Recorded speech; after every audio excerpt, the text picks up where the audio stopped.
మీ Bible పట్టుకుని అందరూ లేచి నిలబడతారు. బైబిల్లోంచి ఒక భాగాన్ని చదువుకొని చిన్న ప్రార్థనతో మన ధ్యానం ఆరంభిస్తాం. మీరు చదివిన కీర్తనలండి, వేరే చదవను. అంటే చదివి చాలాసేపు అయిపోయింది కదా, మరోసారి చదువుకుంటే మంచిదని నా యొక్క ఆరాటం. 46వ కీర్తన 9-10 వచనాలు ఇలా ఉన్నాయి. ఆయనే బోధిగంతముల వరకు యుద్ధముల మాన్పువాడు, విల్లు విరుచువాడును, బల్లెమును తెగ నరుకువాడును ఆయనే. యుద్ధ రథములను అగ్నిలో కాల్చివేయువాడు ఆయనే. ఊరకుండుడి, నేనే దేవుడనని తెలుసుకొనుడి, అన్యజనులలో నేను మహోన్నతుడను అగుదును, భూమి మీద నేను మహోన్నతుడను అగుదును. సైన్యములకు అధిపతి యెహోవా మనకు తోడయ్యున్నాడు, యాకోబు యొక్క దేవుడు మనకు ఆశ్రయమై ఉన్నాడు. సావధానంగా మీ స్థలాల్లో కూర్చునండి, ప్రార్థన చేస్తాం. ప్రేమ కలిగిన మా ప్రియమైన తండ్రి, మీకు స్తోత్రాలు, మీకు వందనాలు. స్థానిక సంఘం ఎంతో భారంతో, ప్రార్థనతో, ఎంతో ఖర్చు పెట్టి, ఎంతో కష్టపడి ఈ సభలను వారు ఏర్పాటు చేసుకొనగా, నీ వాక్యంతో నీ ప్రజలకు సేవ చేయడానికి నేనును ఆహ్వానించబడ్డాను. మరి గత రాత్రి మీ సన్నిధి మాకు ఇచ్చారు. ఈరోజు ఉదయం సేవకుల కూడికలో సేవకులంగా మేము కలిగి ఉండవలసిన మంచి ఆశల గూర్చిన బోధ మా వరకు మీరు తీసుకుని వచ్చారు. మీకు కృతజ్ఞతలు. ఈ సభలకు చివరి రాత్రి, చివరి ప్రసంగం నీ సన్నిధిలో నీ ప్రజలకు చెప్పేదానికి నిలబడ్డాను. నేనెంత బలహీనుడనో నువ్వు ఎరుగుదు. నా మనసులో కలుగుతున్న ఒత్తిళ్లు నీకు తెలుసు. ప్రభువా, మీరు కనుకరించి ఈ ప్రజల క్షేమం కొరకు, ఆశీర్వాదం కొరకు ఈ కూడికలో మీ ఆత్మకార్యం చెయ్యమని, నీ ప్రజలతో సూటిగా స్పష్టంగా మాట్లాడునట్లు మీ కృపాకార్యం చేయండి. క్రీస్తు ప్రభు పేర స్తోత్రాలు చెల్లించి అడిగి వేడుకొని ప్రార్థిస్తున్నాము తండ్రి. Amen, amen, amen. ప్రభునందు ప్రియ సహోదర సహోదరులారా, ప్రస్తుతం మనం చాలా ప్రతికూలమైన పరిస్థితుల గుండా ప్రయాణం చేస్తున్నాం. రాత్రి చెప్పాను ఈ మాట. ప్రస్తుతం మనల్ని ప్రతిఘటించే మనుషుల మధ్య మనం బ్రతుకుతున్నాం. చెదురుమదురుగా అక్కడక్కడ ప్రమాదాలు కూడా దేవుని సేవకులకు, దేవుని ప్రజలకు సంభవిస్తున్న రోజుల్లో మనమున్నాం. ప్రతికూలతలు, ప్రతిఘటనలు, ప్రమాదాలు ఇవి దేవుని పిల్లల జీవితంలో బహు సర్వసాధారణమైన అనుభవాలు. మళ్ళీ చెప్తాను, ప్రతికూలతలు, ప్రతిఘటనలు, ప్రమాదాలు ఇవి దేవుని ప్రజల జీవితంలో బహు సర్వసాధారణమైన విషయాలు. ఎందుకనంటారా? యేసుక్రీస్తు ప్రభు భూమి మీద ఉన్నప్పుడే ఇలా చెప్పారు. యోహాను సువార్త 16వ అధ్యాయం 33వ వచనంలో ఇలా రాసి ఉంటుంది. లోకములో మీకు శ్రమ కలుగును, అయినను మీరు ధైర్యం తెచ్చుకోండి.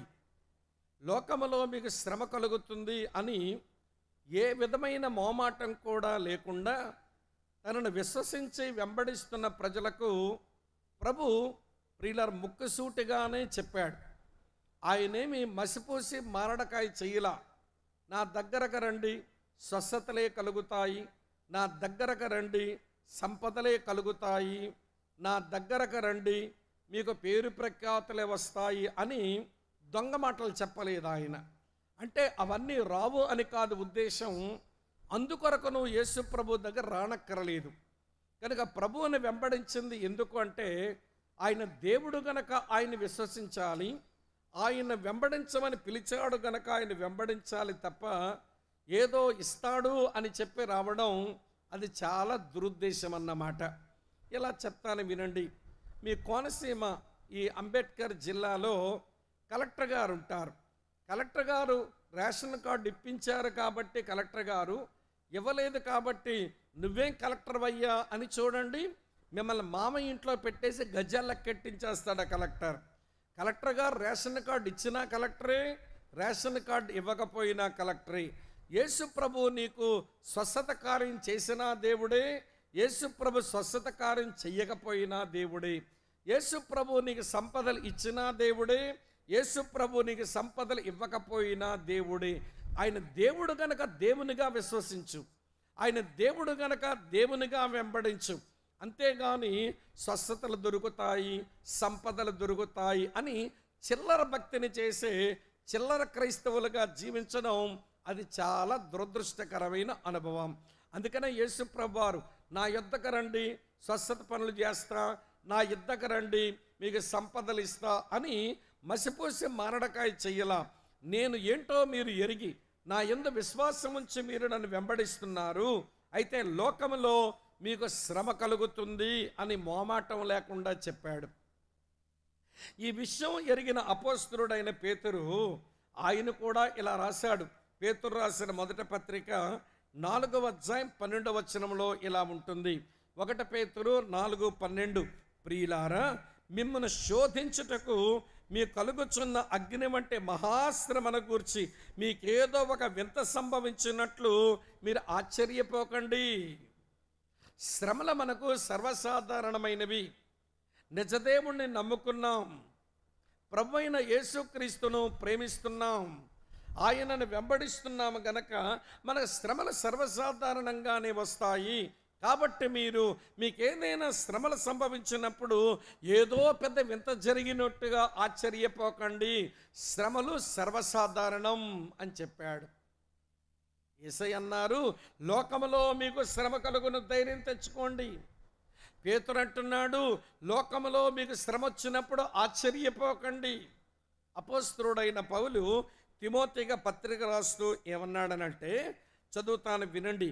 పేతురు తిమోతికి రాసిన 2వ పత్రిక, ఇది పౌలు చెప్పిన మాట. తిమోతికి వ్రాయబడిన 2వ పత్రిక 3వ అధ్యాయం 12వ వచనం చూడండి. క్రీస్తు యేసునందు సద్భక్తితో బ్రతకనుద్దేశించు వారు అందరూ హింస పొందుదురు. క్రీస్తు యేసునందు సద్భక్తితో బ్రతకనుద్దేశించిన వారందరూ హింస పొందుదురు. పౌలు కూడా చెప్తున్నాడండి, యేసుక్రీస్తునందు సరైన భక్తితో జీవించాలి అని మనం అనుకుంటే మనం హింస పొందుతాము అని చెప్పాడు.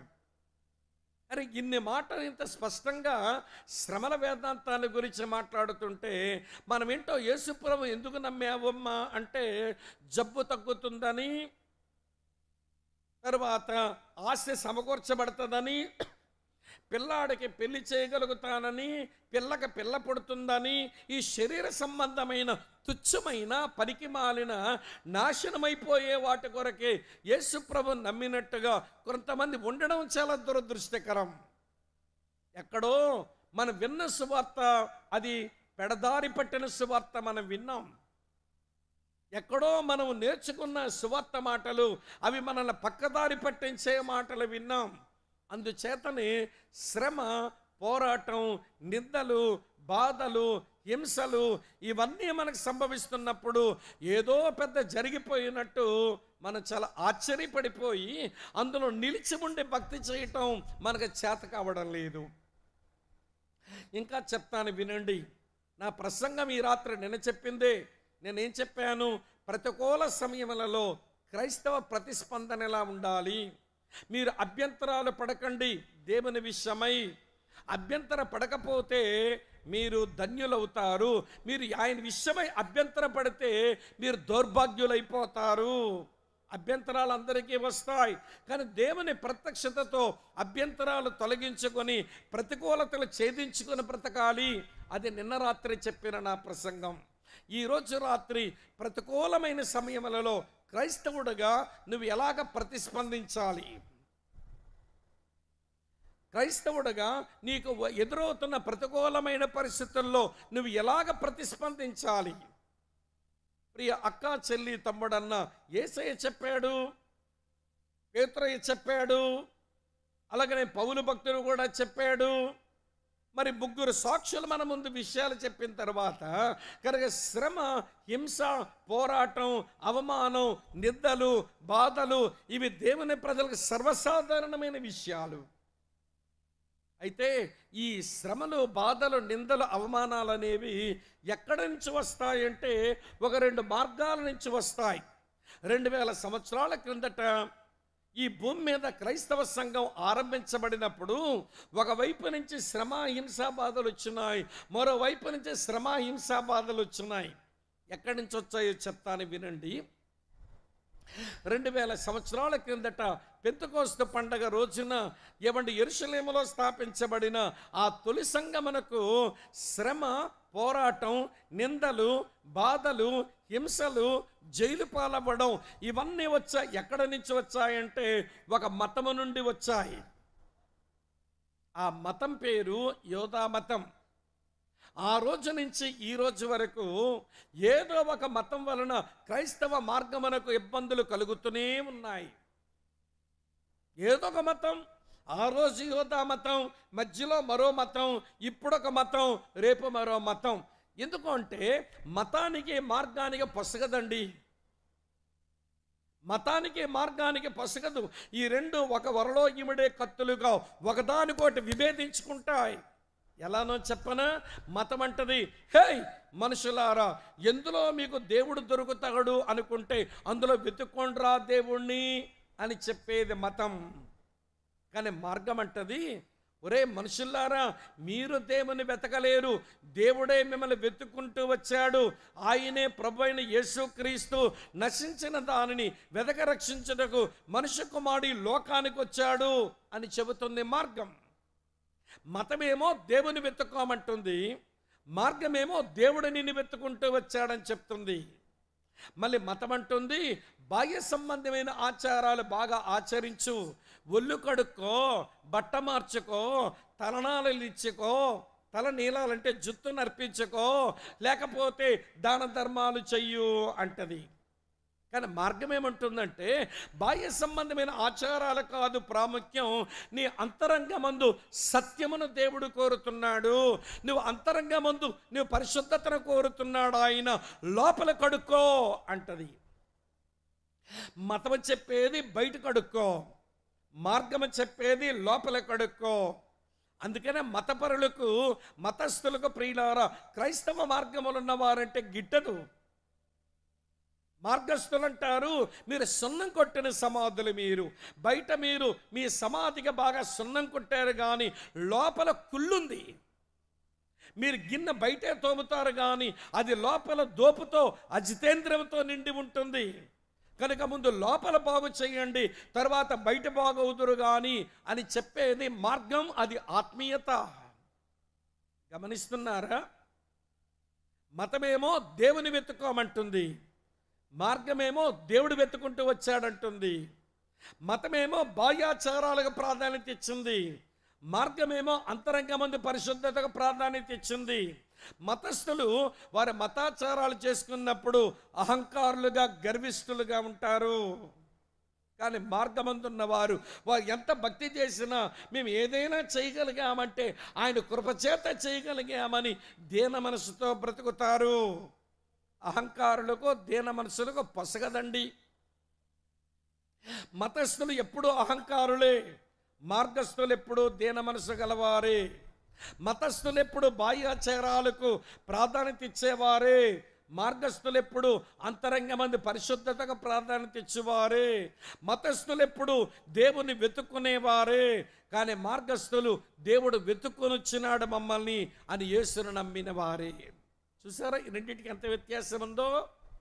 అందుకే మతానికి మార్గానికి పసగటం లేదు. మతం ఎప్పుడు మార్గస్థులని అది ఇబ్బందుల పాలు చేస్తూనే ఉంది. ఆ రోజున యోధా మతం, కాల ప్రవాహంలో మరెన్నో మతాలు, ఈ రోజున మరొక మతం, రేపు మరొక మతం. మతము నుంచి శ్రమ, హింస, పోరాటం, నిందలు, బాధలు, జైళ్ళు వస్తున్నాయి. మరోవైపు నుంచి కూడా అవే వస్తున్నాయి. ఏమిటి మరోవైపు నుంచి అంటే ప్రభుత్వం వైపు నుంచి. ఏం ప్రభుత్వం? ఆ రోజున రోమా ప్రభుత్వం, ఆ రోజున రోమా ప్రభుత్వం, మధ్యలో ఎన్నో ప్రభుత్వాలు, ఈనాడున మరో ప్రభుత్వం, రేపు మరో ప్రభుత్వం. కారణం ఏంటో తెలుసా అండి? ప్రభుత్వం, ఏ రాజకీయ పార్టీ అయినా, ఏ ప్రభుత్వం అయినా అందులో కొన్ని అక్రమాలు జరుగుతుంటాయి. అందులో కొన్ని అన్యాయాలు కనబడతాయి, అందులో కొంత అవినీతి కనబడుతుంది. సంఘం ఇవన్నీ చూసుకొని నోటికి ప్లాస్టర్ వేసుకొని ఉండలేదు. అయ్యో అక్రమం చెయ్యువారులారా రిపెంట్, మారు మనసు పొందండి. ఏ అన్యాయస్తులారా మీరు మారు మనసు పొందండి. ఓ అవినీతి పరులారా మీరు మారు మనసు పొందండి, లేదా దేవుని ఉగ్రతకు మీరు లోనైపోతారు. దేవుడు ప్రేమిస్తున్నాడు, మారండి మారండి మారండి అంటుంది. అది ప్రభుత్వాలకు నచ్చదు. ప్రభుత్వానికి వ్యతిరేకంగా మాట్లాడతావా అని చెప్పి ఏదోలాగా నిన్ను ఇరికించి జైల్లో పెట్టి నీ మక్కలిరిగేలా కొడతారు వాళ్ళు. ఆ కారణం చేత ప్రభుత్వం వైపు నుంచి కూడా శ్రమలు, పోరాటాలు, నిందలు, బాధలు, అలాగనే చెరసాల హింస క్రైస్తవ సంఘానికి 2000 సంవత్సరాలుగా వస్తూనే ఉంది. 2000 సంవత్సరాలుగా ఈ పరిస్థితులు వస్తూనే ఉన్నాయి. నా ప్రియ సోదరి స్నేహితులారా, ఒకవైపు మతం, మరోవైపు ప్రభుత్వం. అప్పుడొకటి, అప్పుడొకటి, ఇప్పుడొకటి, ఇప్పుడొకటి, రేపొకటి, మాపొకటి, ఇవి ఉండనే ఉంటాయి. అయితే అలాంటి పరిస్థితుల మధ్య ప్రతికూలమైన పరిస్థితులు వచ్చినప్పుడు, మనల్ని ప్రతిఘటించే వాళ్ళు మనకు విరోధంగా లేచినప్పుడు, అడప తడప అక్కడక్కడ మనకు ప్రమాదాలు సంభవిస్తున్నప్పుడు క్రైస్తవుడుగా మనం ఎలాగ రియాక్ట్ అవ్వాలి? క్రైస్తవులంగా ఆత్మానుసారంగా మనం ఎలాగ తిరిగి ప్రతిస్పందించాలి? దూషించిన వాళ్ళని బదులు దూషిద్దామా? శ్రమ పెట్టినటువంటి వారిని బెదిరించుదామా? లేక హింసించిన వారిని దేవునికి అప్పగించుదామా? ఇది కాదే క్రైస్తవ విధానం.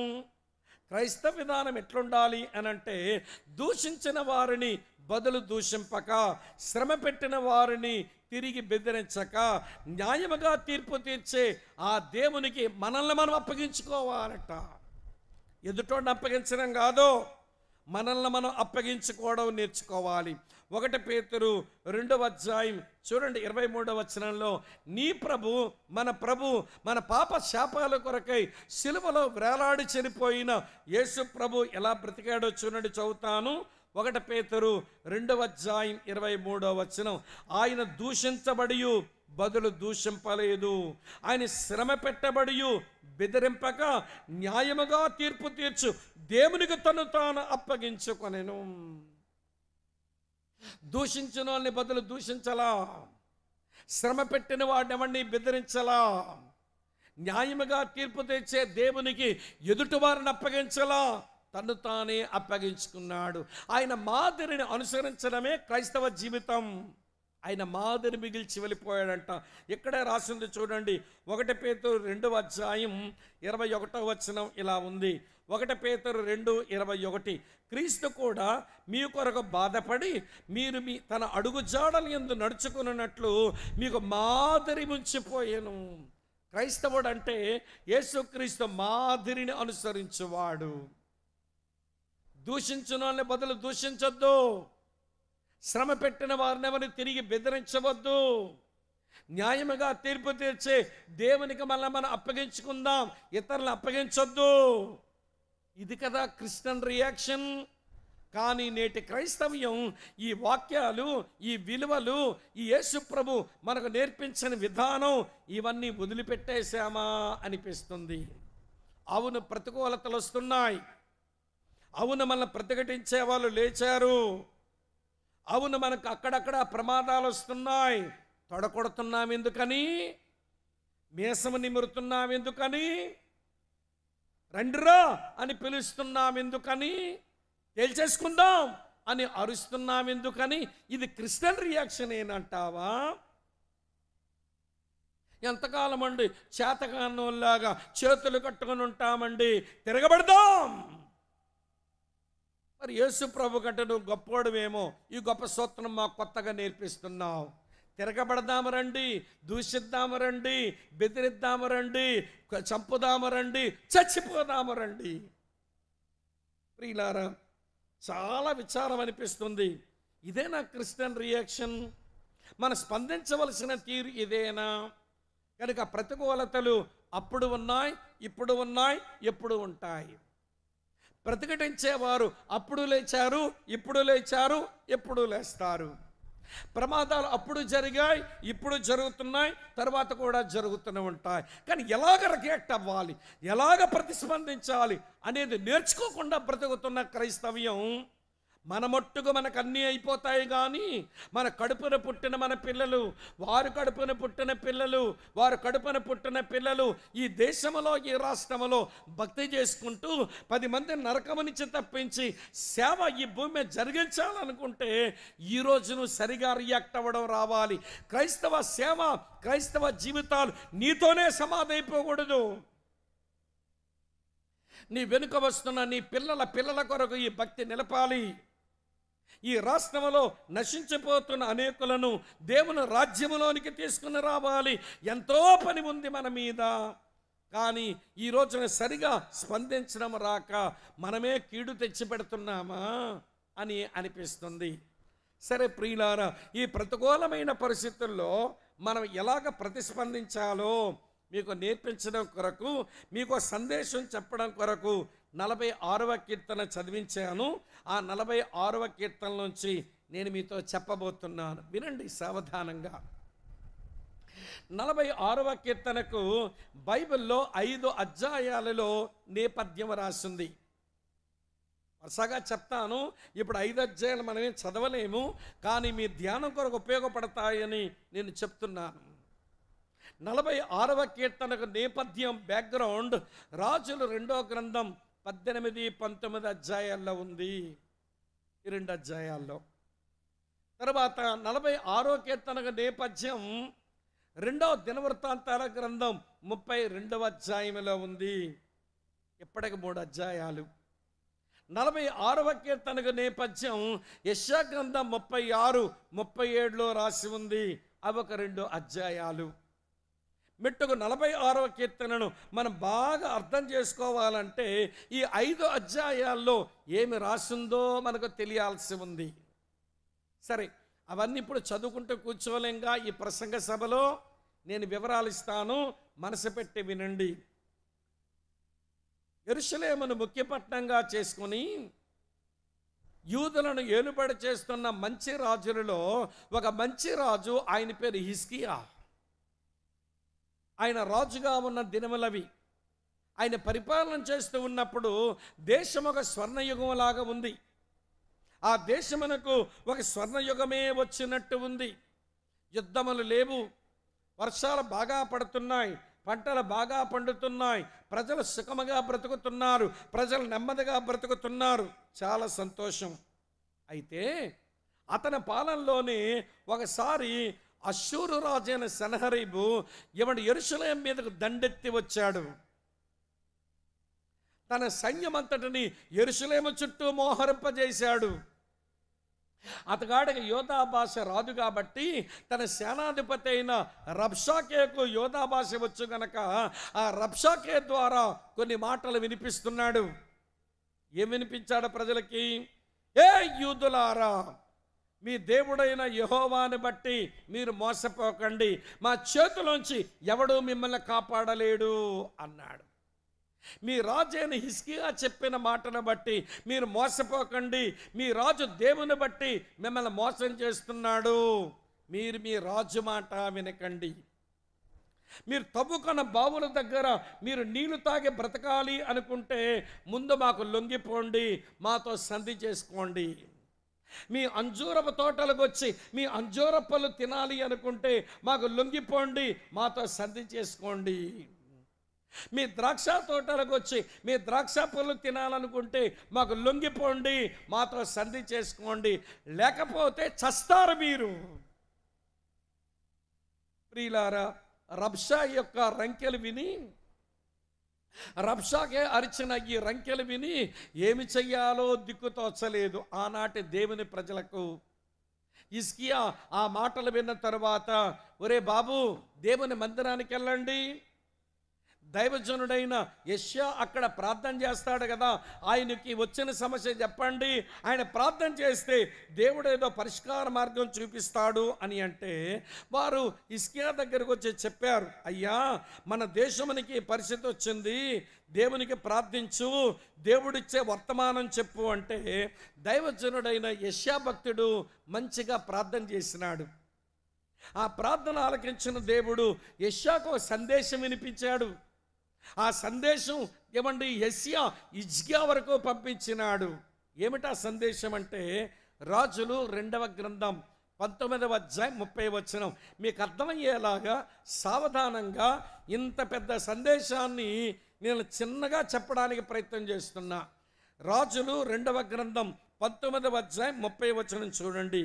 ఏమిటుంది సందేశములో అంటే, యోధా వంశములో తప్పించుకున్న శేషము ఇంకను క్రిందికి వేరు తన్ని మీదికెదిగి ఫలించును అన్నాడు.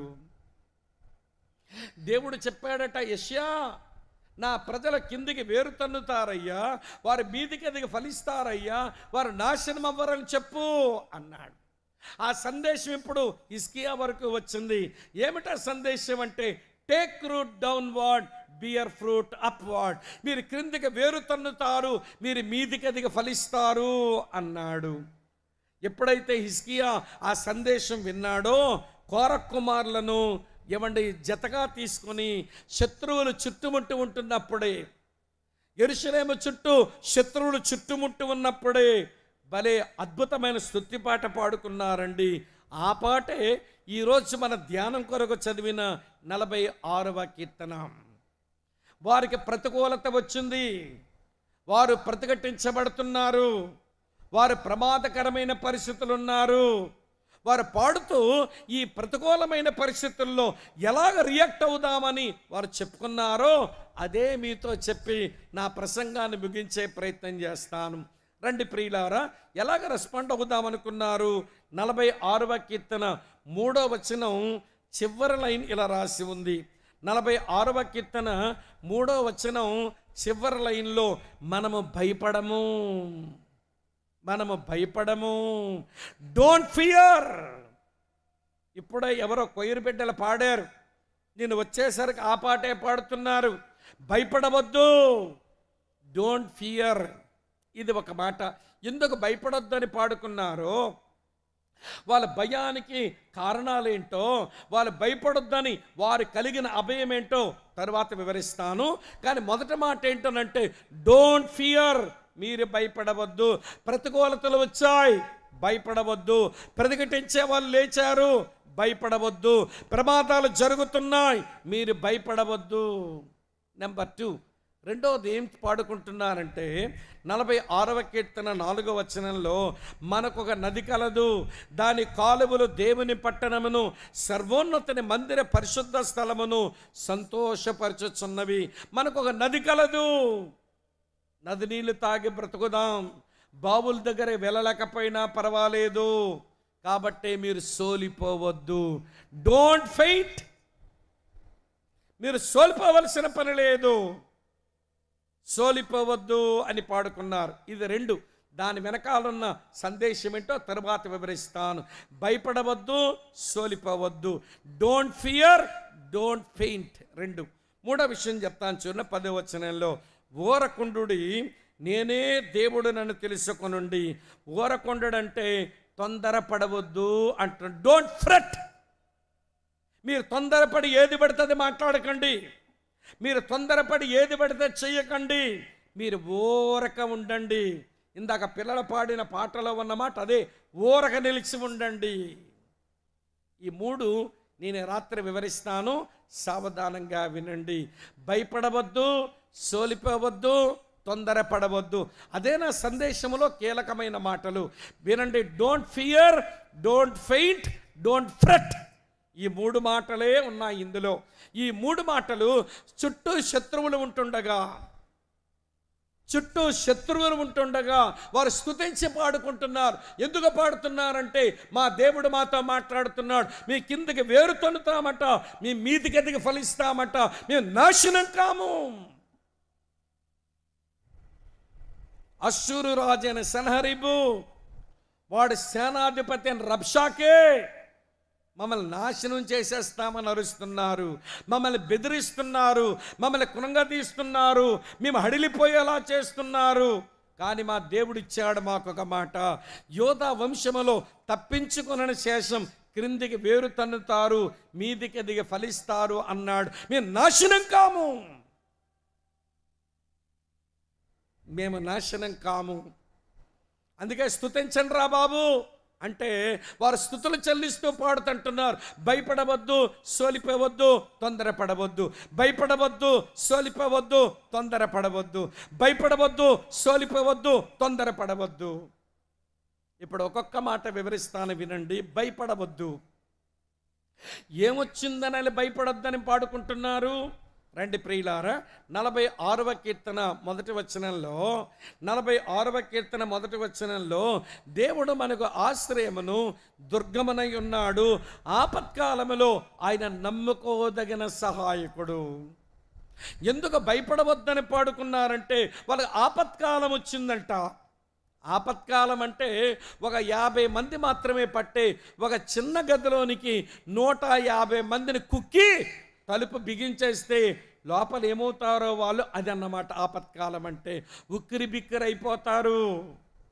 మనకు ఆపత్కాలం వచ్చింది, మన ఉక్కిరి బిక్కిరి అయిపోతున్నాము, ఏమి చెయ్యాలో మనకు తెలియటం లేదు. ఎందుకనంటే లోపలున్నామా దాహానికి ఆకలిగా చచ్చిపోయేలాగున్నాం. పోని మన బావుల దగ్గరికి వెళదామనుకుంటే అక్కడేమో సైన్యం ఉంది, శత్రు సైన్యం ఉంది. మన ద్రాక్ష తోటల్లోనికి, మన అంజూరపు తోటలోకి వెళదామనుకుంటే అక్కడ కూడా శత్రువులు ఉన్నారు. అదే రబ్షాకే అరిచింది. చదువుతాను చూడండి వాడు అరుపు. రాజులు రెండో గ్రంథం 18వ అధ్యాయం 31వ వచనం. హిజ్కియా చెప్పిన మాట మీరు అంగీకరించొద్దు. అష్షూరు రాజు సెలవిచ్చినదేమనగా, నాతో సంధి చేసుకుని నా యొద్దకు మీరు బయటికి వచ్చినట్లయితే మీలో ప్రతి మనిషి తన ద్రాక్ష చెట్టు ఫలమును తన అంజూర చెట్టు ఫలమును తినుచు తన బావి నీళ్లు త్రాగుచూ ఉండును. మీకు తాగడానికి నీళ్లు లేవు, తినడానికి తిండి లేదు. లోపల ఉండిపోదామా, ఆకలితో దప్పికతో చచ్చిపోవాలి. పోని బయటికి వెళదామా, అక్కడ శత్రువుల చేతులు చచ్చిపోవాలి. ఏమి చెయ్యాలో తెలియని దిక్కుతోతని పరిస్థితి. చాలామంది వ్యక్తిగత జీవితాల్లో, చాలామంది కుటుంబ జీవితాల్లో, చాలా సంఘాలలో ఉక్కిరి బిక్కిరయ్యే పరిస్థితులు వస్తుంటాయి. ఏమి చెయ్యాలో తెలియదు, ఏమి నిర్ణయం చెయ్యాలో తెలియదు. పరిస్థితులు మనల్ని ఉక్కిరి బిక్కిరిని చేసి పడేస్తున్నాయి. అవి వస్తాయి, కానీ భయపడవద్దు. ఎందుకు భయపడొద్దు అని పాడారో తర్వాత చెప్తాను. నెంబర్ 2, రెండో సంగతి చూడండి. 46వ కీర్తనలో రెండవ మాట, 46వ కీర్తన 2వ చరణంలో, కావున భూమి మార్పు నొందినను అని రాసి ఉంది. భూమి మార్పు నొందడం ఏంటండి? భూమి ఎప్పుడైనా మారిపోతుందా? తన చుట్టూ తాను తిరిగే భూమి, సూర్యుని చుట్టూ తిరిగే భూమి మారిపోతుందా? ఏమిటి ఈ పద్యకావ్యం యొక్క అర్థం? నేను చూపిస్తాను చూడండి ప్రియులారా. యెషయా గ్రంథం 36వ అధ్యాయం 1వ వచనం చదువుతున్నాను వినండి, తెలిసిపోతుంది మీకు. 36వ అధ్యాయం 1వ వచనం. హిజ్కియా రాజు యొక్క 14వ సంవత్సరమున అష్షూరు రాజైన సెనహరీబు యోధా దేశములోని ప్రాకారము గల పట్టణములన్నిటి మీదికి వచ్చి వాటిని పట్టుకొనెను. హిజ్కియా రాజు పరిపాలనలో 13 సంవత్సరాలు సుభిక్షంగా బతికాం, సుఖముతో బ్రతికాం, నెమ్మదితో బ్రతికాం. కానీ 14వ సంవత్సరం వచ్చేసరికి మార్పు కనబడుతుంది. ఇదివరకు ఉన్నట్టుగా లేదు, మారిపోయినాయి పరిస్థితులు. వీళ్ళు ఏమని పాడుకుంటున్నారంటే, భూమి మార్పు నొందినను అంటే పరిస్థితులు మారిపోయినను భయపడొద్దు. ఈ రోజు నేటి క్రైస్తవ్యానికి ఈ మాట భలే వర్తిస్తుందండి. ఎందుకో చెప్పనా? ఒక 30-40 సంవత్సరాల కిందట కోనసీమలో భక్తి చేసిన వాళ్ళ ఆ పరిస్థితులు మీరు ఆలోచించండి. ఇప్పుడు ఈ తరములో మనకు సంభవిస్తున్న పరిస్థితులు, సంఘాల్లో జరుగుతున్న పరిస్థితులు చూడండి. పరిస్థితులు మారిపోయినాయి, పరిస్థితులు మారిపోతున్నాయి. ప్రియులారా, నేను పరిచర్య చేస్తున్న స్థలంలో 32 సంవత్సరాలు ఆరంభంలో బోల్డని శ్రమలు వచ్చినాయి, కానీ క్రమేపీ మేమేంటో అర్థం చేసుకున్న మా తోటి హైందవ మిత్రులు మాతో చాలా చక్కని బాంధవ్యంతో ఉండేవాళ్ళు. వాళ్ళ శుభకార్యాలకు రమ్మని పిలిచేవాళ్ళు. చర్చిలో మేము చేసే కార్యక్రమాలకు వచ్చి మాతో మంచి సంబంధ బాంధవ్యాలు కలిగి ఉండేవాళ్ళు. ఈ మధ్యకాలంలో ఏం జరిగిందో, సుమారు 5 సంవత్సరాల నుంచి పరిస్థితులు మారిపోతూ ఉంటే ఈ రోజున మనతో కలిసి ఉండడానికి ఇష్టం లేని పరిస్థితులు వచ్చేసినాయి. అదేంటండి, కనబడితే అయ్యా నమస్కారం, పాస్టర్ గారు బాగున్నారా అని పలకరించేవాళ్ళు ఈ రోజున ముఖం చాటేసుకుని వెళ్ళిపోతున్నారేంటి? మా పరిచర్యలో క్రైస్తవ సంఘం ప్రతి వీధికి మేలు చేసింది. ఆ వీధిలో వాళ్ళు మంచినీళ్ళు తాగుతున్నారంటే బోర్వెల్ వేయించింది సంఘమే. ఒక ఊరు కాలిపోయిందంటే దానికి రేకులు ఇచ్చి మళ్ళీ కట్టడానికి డబ్బు పెట్టి అక్కడికి వెళ్ళి పనిచేసింది ఎవరంటే క్రైస్తవ సంఘమే. ఒక ప్రాంతం మీదకి వరదలు వచ్చి ఇల్లులు మునిగిపోయినాయి, అయ్యో ఏమీ లేకుండా అయిపోయారంటే ఆ వరద బాధను సాయం చేసింది క్రైస్తవ సంఘమే. ఇన్ని చక్కని సేవలు పొందిన సమాజం మమ్మల్ని గౌరవిస్తూ మమ్మల్ని ప్రేమిస్తూ ఉన్నవారు ఈ 4-5 సంవత్సరాలు ఎవడు తిరగబడేసరికి మారిపోయారు. పరిస్థితులు మారిపోయినాయి. కారణం, వారి మతం మీద వ్యతిరేకించే వాళ్ళం అనుకునే దుస్థితి వచ్చేసింది. వాళ్ళ మత మార్గాల్ని మనం ద్వేషించే మనుషులు అనుకునే పరిస్థితి వచ్చింది. వాళ్ళు ప్రేమిస్తున్నామని అర్థం కాని రోజులు చేంజెస్ వచ్చేసినాయి. 13 సంవత్సరాలు ఎంతో క్షేమంగా ఉన్నాం. ఈ 14వ సంవత్సరం అసలు పరిస్థితులు మారిపోయినాయి. భూమి మార్పు నొందినను అంటే అదే అర్థం. మనకు ట్రబుల్స్ వచ్చాయి, భయపడవద్దు. చేంజెస్ వచ్చాయి, భయపడవద్దు. ఆపత్కాలం వచ్చింది, భయపడిపోకండి. పరిస్థితులు మారిపోయినాయి, భయపడవద్దు. ఇంకా భయపడవద్దని ఎందుకు పాడుతున్నారో చెప్తాను చూడండి. 46వ కీర్తన 2వ వచనంలో ఇంకా రాసి ఉంది ఇలాగా, నడి సముద్రములలో పర్వతములు మునిగినను. నడి సముద్రాల్లో పర్వతములు మునగడం ఏంటండి? ఏంటి వీళ్ళు పాడుకున్న పాట యొక్క తాత్పర్యం చెప్తాను వినండి. బైబిల్ నడి సముద్రాన్ని దేంతో పోల్చిందో చదువుతాను వినండి. యెషయా గ్రంథం 57వ అధ్యాయం 20వ వచనం. యెషయా 57:20, భక్తిహీనులు కదులుచున్న సముద్రం వంటి వారు, అది నిమ్మలింపనేరదు, దాని జలముల బురదను మైలును పైకి వేయును. భక్తిహీనుల్ని దేవుడు సముద్రాలతో పోల్చాడు. సముద్రం ఎలాగైతే బురద మైల బయటికి వెళ్ళగక్కుతుందో భక్తిహీనులు బురదను మైలును అలాగే వెళ్ళగక్కుతారట. మరి పర్వతాలు సముద్రంలో మునిగిపోవడం అంటే, పర్వతాలంటే ఏంటండి అర్థం? చూపిస్తాను చూడండి. 125వ కీర్తన 2వ వచనంలో ఇలా రాసి ఉంది. 125:2 చూడండి. యెరూషలేము చుట్టూ పర్వతాలు ఉన్నట్లు, యెరూషలేము చుట్టూ పర్వతములు ఉన్నట్లు యెహోవా ఇది మొదలుకొని నిత్యము తన ప్రజల చుట్టూ ఉండను. ఏమిటి దీని అర్థం? యెరూషలేము చుట్టూ పర్వతాలు ఉన్నాయి. ఆ పర్వతాలే ఏమండి యెరూషలేము ఒక భద్రతనిచ్చేవి. భారతదేశానికి ఉత్తరాన హిమాలయ పర్వతాలు ఉన్నాయి.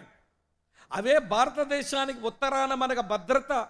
కానీ అది కూడా దాటుకుంటూ వచ్చి పాకిస్తానీ వాళ్ళు ఏదేదో చేస్తున్నారని మన సైన్యాన్ని, చాలా పటిష్టమైన సైన్యాన్ని మన దేశం ఉంచింది ఉత్తరాన. కానీ పర్వతాలు మనకు భద్రతనిస్తాయి. మరి యెరూషలేము చుట్టూ ఉన్న పర్వతాలు యెరూషలేముకు భద్రతనిస్తే ఈ రోజున ఏమైపోయిందో తెలుసా? ఆ పర్వతాలన్నీ భక్తిహీనులైన సముద్రం వంటి వారైన అశూరియులతో నిండిపోయినాయి. ఏ పర్వతాలైతే భద్రతనిస్తాయని అనుకున్నామో ఆ పర్వతాలే శత్రువులతో నిండిపోయినాయి. భద్రత లేదు, ఇన్సెక్యూరిటీ వచ్చేసింది, ట్రబుల్స్ వచ్చాయి, ఉక్కిరి బిక్కిరి అయిపోతున్నాం, చేంజెస్ వచ్చాయి, ఏం చేయాలో తెలియటం లేదు. వింటున్నారా? అభద్రతాభావం వచ్చేసింది. ఈరోజున ఎవరి దగ్గరికి వెళ్తే క్రైస్తవులకు భద్రత ఉందో అర్థం కావడం లేదు. ఎవరి దగ్గరికి వెళ్ళి మా క్రైస్తవ సంఘం మా సేవలను కాపాడండి అయ్యా, మమ్మల్ని కాపాడండి అయ్యా అని ఏ రాజకీయ నాయకుడి దగ్గరికి వెళ్ళి అడుగుదాం, ఏ ప్రభుత్వం దగ్గరికి వెళ్ళి మనం మొర్ర పెట్టుకుందాం, ఏ పోలీసు వారి ముందుకెళ్ళి మనం మొర్ర పెట్టుకుందాం. ఆరుస్తారా తీరుస్తారా ఈ రోజుల్లో అన్నట్టుగా పరిస్థితులు వస్తున్నాయి. క్రైస్తవులు అభద్రతా భావంలోకి వెళ్ళిపోతున్నాం, అభద్రతా భావంలోనికి వెళ్ళిపోతున్నాం. No security. మనము ఎరిగిన విశ్వాసాన్ని ఏమండి నమ్మి దాన్ని వెంబడించి జీవితాలు మార్చుకొని బ్రతుకుదామనుకుంటే చాలా ఇన్సెక్యూర్ కండిషన్స్ వచ్చేసినాయి. కానీ హిజ్కియా ఆ రోజున కోర కుమారులు ఏమని పాడుతున్నారంటే, ఆపత్కాలం వచ్చింది భయపడకండి, పరిస్థితులు మారిపోయినాయి భయపడకండి, మనకు భద్రత లేదు, కాపుదల లేదు, అయినా భయపడకండి. ఎందుకు భయపడొద్దంటే మనకు నమ్ముకోదగిన సహాయకుడు ఉన్నాడు, మనకు నమ్ముకోదగిన సహాయకుడు ఉన్నాడు. ఆయన మరెవరో కాదు, దేవుడు. ప్రియులారా, మనం నమ్మిన దేవుడు ఒక్కడే, కానీ ముగ్గురు వ్యక్తులుగా తను తాను సాక్షాత్కరించుకున్నాడు. ఆయన తండ్రి అయిన దేవుడు, కుమారుడైన దేవుడు, పరిశుద్ధాత్మ దేవుడుగా ఆయన తను తాను ప్రత్యక్షపరుచుకున్నాడు. చూపిస్తాను చూడండి ప్రియులారా, 54వ కీర్తన 4వ వచనం. ఎవరి తండ్రి అయిన దేవుడు? 54:4 చూడండి. ఇదిగో దేవుడే నాకు సహాయకుడు, ప్రభువే నా ప్రాణమును ఆదరించువాడు.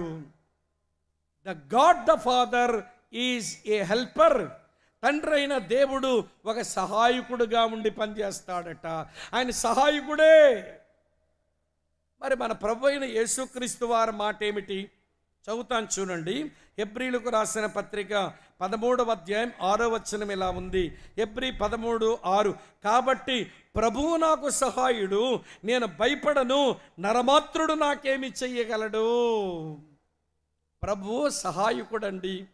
యేసు ప్రభు కూడా సహాయం చేసేవాడే. మరి పరిశుద్ధాత్మ దేవుని మాట ఏంటంటారు?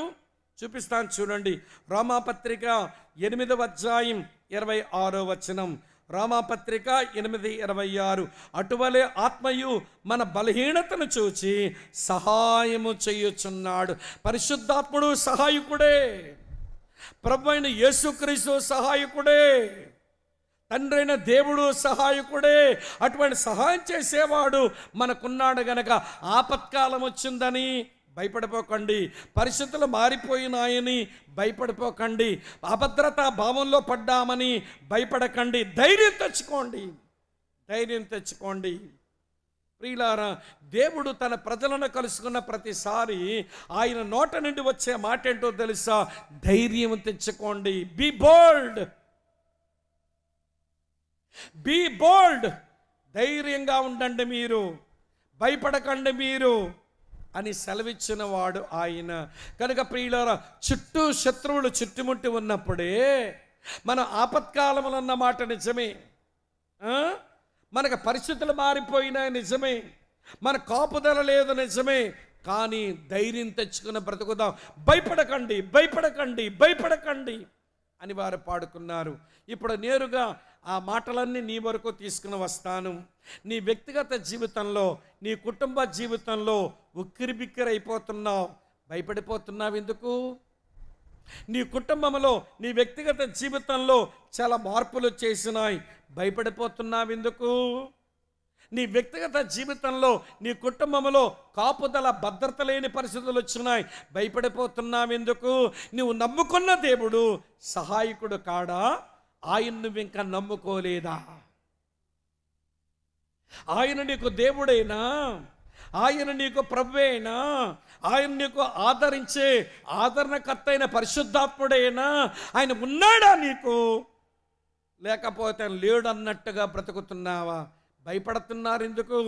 ధైర్యం తెచ్చుకోండి అని పాడుకున్నారు. కనుక ప్రతికూలమైన పరిస్థితుల్లో ప్రతిఘటించే వాళ్ళు లేచిన రోజుల్లో, ప్రమాదాలు జరుగుతూ ఉన్నప్పుడు డోంట్ బీ ప్యానిక్, మీరు భయపడిపోకండి. నేను ఈ మధ్య ఏమండి పాడేరు ఆ ప్రాంతాల్లో కొంతమంది సేవకులు ఇలా అంటే వారు ఎంత బతుకుతున్నారా అనిపించింది. ఒక తమ్ముడు అంటాడు, అన్నా అంత పెద్ద ఆయన, పేరున్న ఆయన, పలుకుబడున్న ఆయన, ఎక్కువ పైసలున్న ఆయన, ఆయనకే అలాంటి పరిస్థితులు జరిగితే, న్యాయం జరగకపోతే మా బోటోలు గతి ఏమవుతుందో భయమేస్తుంది. మేము సువార్తను బైబిల్ పట్టుకొని వెళ్ళి సువార్తను చేయగలుగుతామా లేదా అని ఆందోళనగా ఉంది, భయమొచ్చేస్తుంది. వద్దు వద్దు వద్దు, ప్రతికూలతలు మనకు సర్వసాధారణమే. మనల్ని ప్రతిఘటించేవారు లేస్తారు, సర్వసాధారణమే. మనకు ప్రమాదాలు జరుగుతాయి, అవి సర్వసాధారణమే. అలాంటి పరిస్థితుల్లో భయపడవద్దు, ధైర్యం తెచ్చుకుని. అది క్రిస్టియన్ రియాక్షన్, అది క్రిస్టియన్ రియాక్షన్.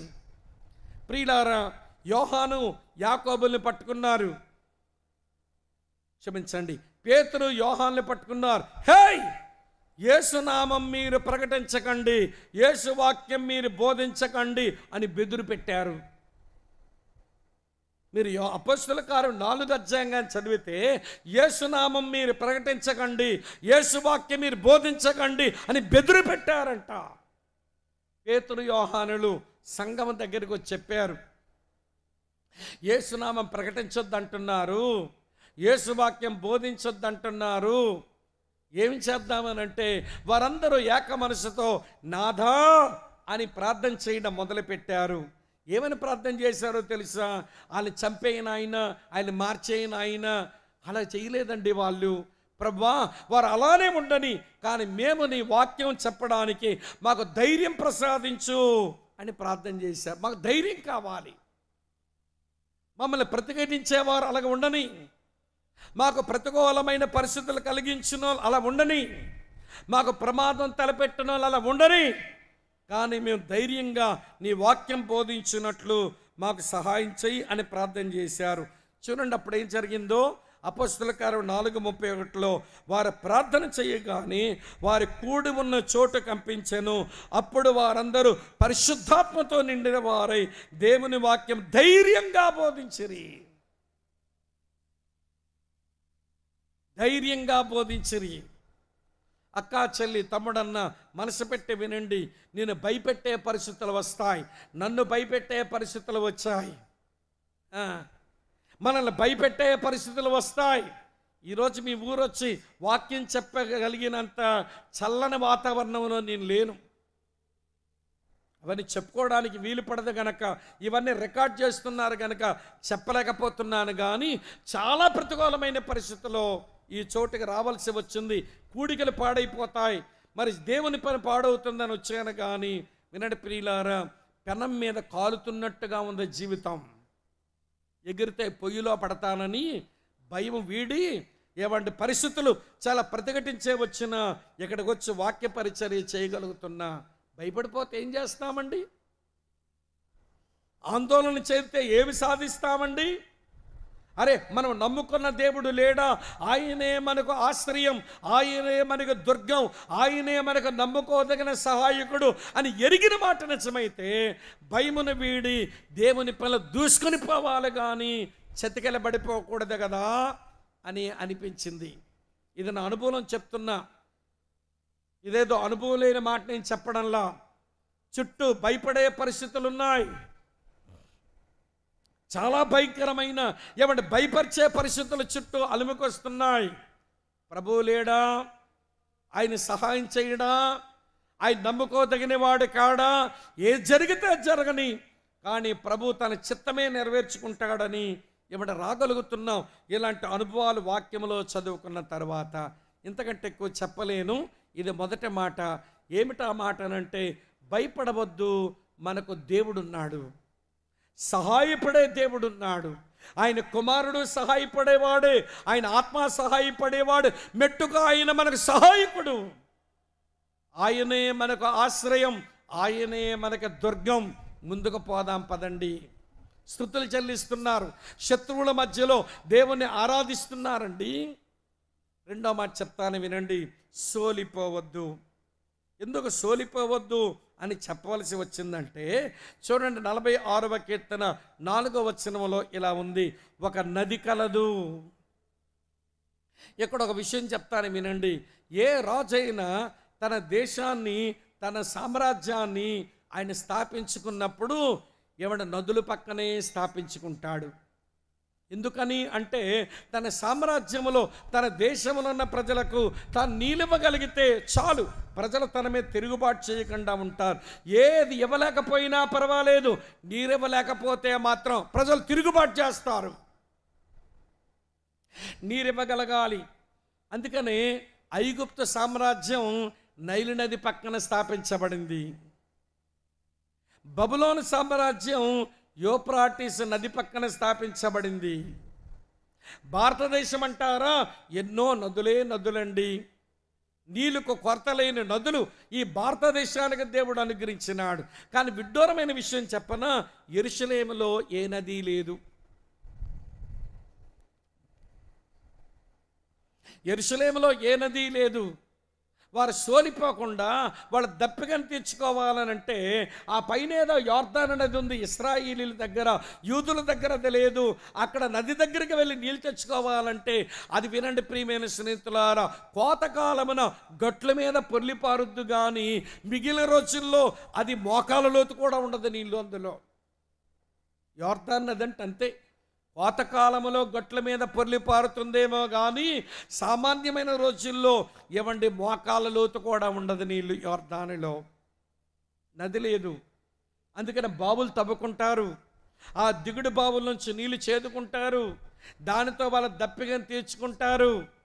అయితే ప్రియులారా, శత్రువులు అందుకన్నారు, మీరు మాకు లొంగిపోండి, మీరు మాతో సమాధాన పడండి, మీ బావి నీళ్ళు మీకు తాగనిస్తాం అని పిలుస్తున్నారు.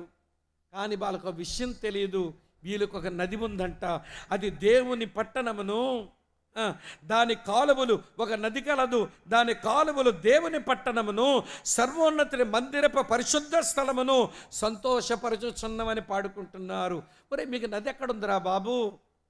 దాని కాలువలు దేవుని పట్టణాన్ని, సర్వోన్నతుని మందిర పరిశుద్ధ స్థలాన్ని సంతోషపరుస్తున్నాయని పాడుకుంటున్నారే, మీ నది ఎక్కడుంది? శత్రువులకు తెలియని ఒక నది ఉంది వీళ్లకు, అశూరీయులకు తెలియని నది ఉంది వీళ్లకు.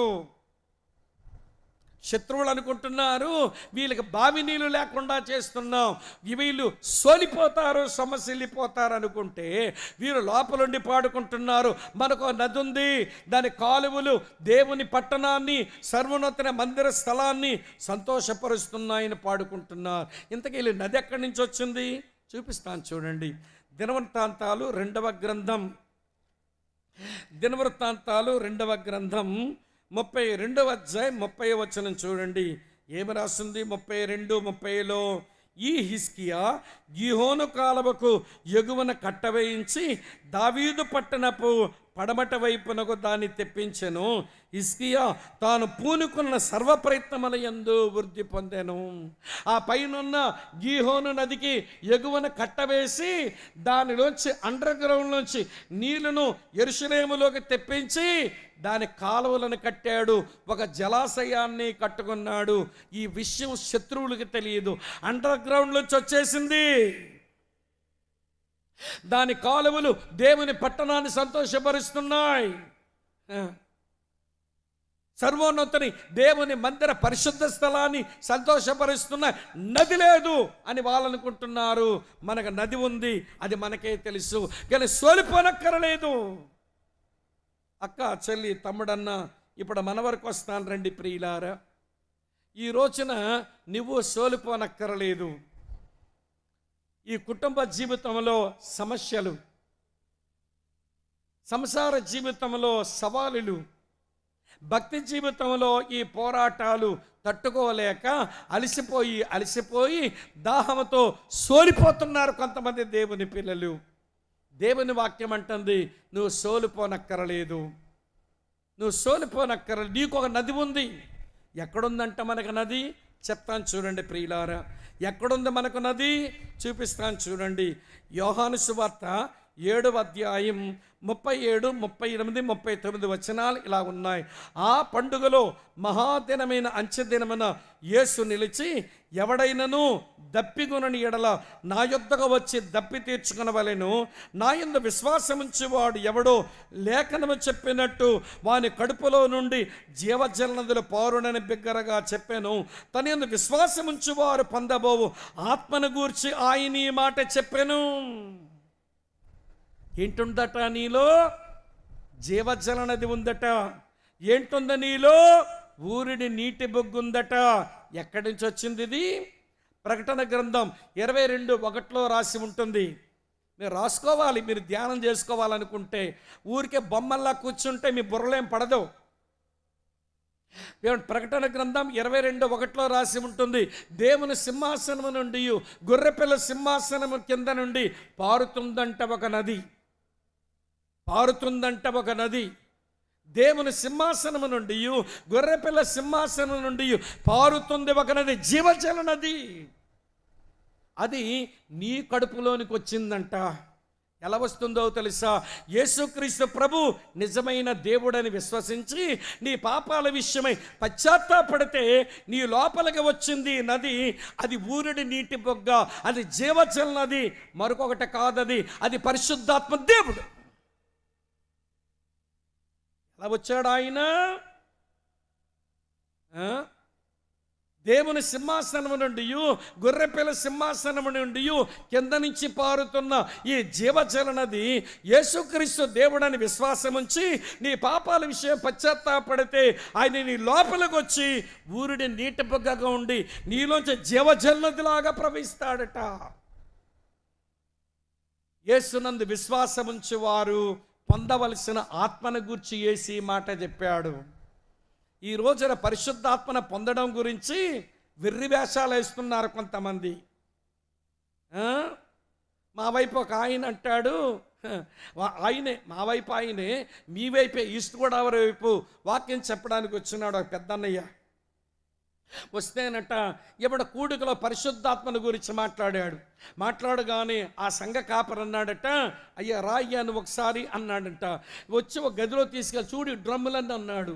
అక్కడ తోలు చిరిగిపోయిన డ్రమ్ములు, స్క్రూలు ఊడిపోయిన డ్రమ్ములు, కొడతాం కదా డ్రమ్ములు, అవన్నీ స్క్రూలు ఊడిపోయినవి, తోలు ఊడిపోయినవి, తోలు చిరిగిపోయినవి చూపించి, ఏమయ్యా నువ్వు పరిశుద్ధాత్మను గురించి బోధ చేశావు, చూసావు ఇవన్నీ అంటే ఈయనకు అర్థం కాలేదంట. ఇరిగిపోయిన డ్రమ్ములు, స్క్రూలు ఊడిపోయిన డ్రమ్ములు, తోలు ఊడిపోయిన డ్రమ్ములు, తోలు చిరిగిపోయిన డ్రమ్ములు చూపించి, ఏం పాస్టర్ గారు నాకు అర్థం కాలేదంటే, ఆత్మను గురించి మాకు చెప్పక్కర్లా, ఈ చిరిగిపోయిన డ్రమ్ములు, ఇరిగిపోయిన డ్రమ్ములే చెబుతున్నా ఆత్మను పొందడానికి ఎంత కనిపెట్టామో. నీ కనిపెట్టడం తగలయ్యా. యేసుక్రీస్తునందు విశ్వాసముంచు, నీ వరకు వచ్చిన సువార్తను విను. పరిశుద్ధాత్ముడు నీ లోపలికి వచ్చి ఉంటాడని పరిశుద్ధ లేఖనాలు సెలవిస్తుంటే ఈ కనిపెట్టుడు బోధేంటో కనిపెట్టుడు బోధ. ఎఫెసీ పత్రిక 1:13 చదువుకోండి. ఎఫెసీ పత్రిక 1:13 చదవండి. ఏమి రాసిందో తెలుసు అక్కడ? మీరు మీ రక్షణ సువార్తను వింటున్నారా? మీరు మీ రక్షణ సువార్తను విని దాని యందు విశ్వాసం ఉంచిన కారణం చేత మీరు వాగ్దానం చేయబడిన ఆత్మ చేత ముద్రించబడ్డారు. ఆత్మను పొందడానికి దేవుని యందల విశ్వాసం నీ పాపాల విషయమై పశ్చాత్తాపచాలు.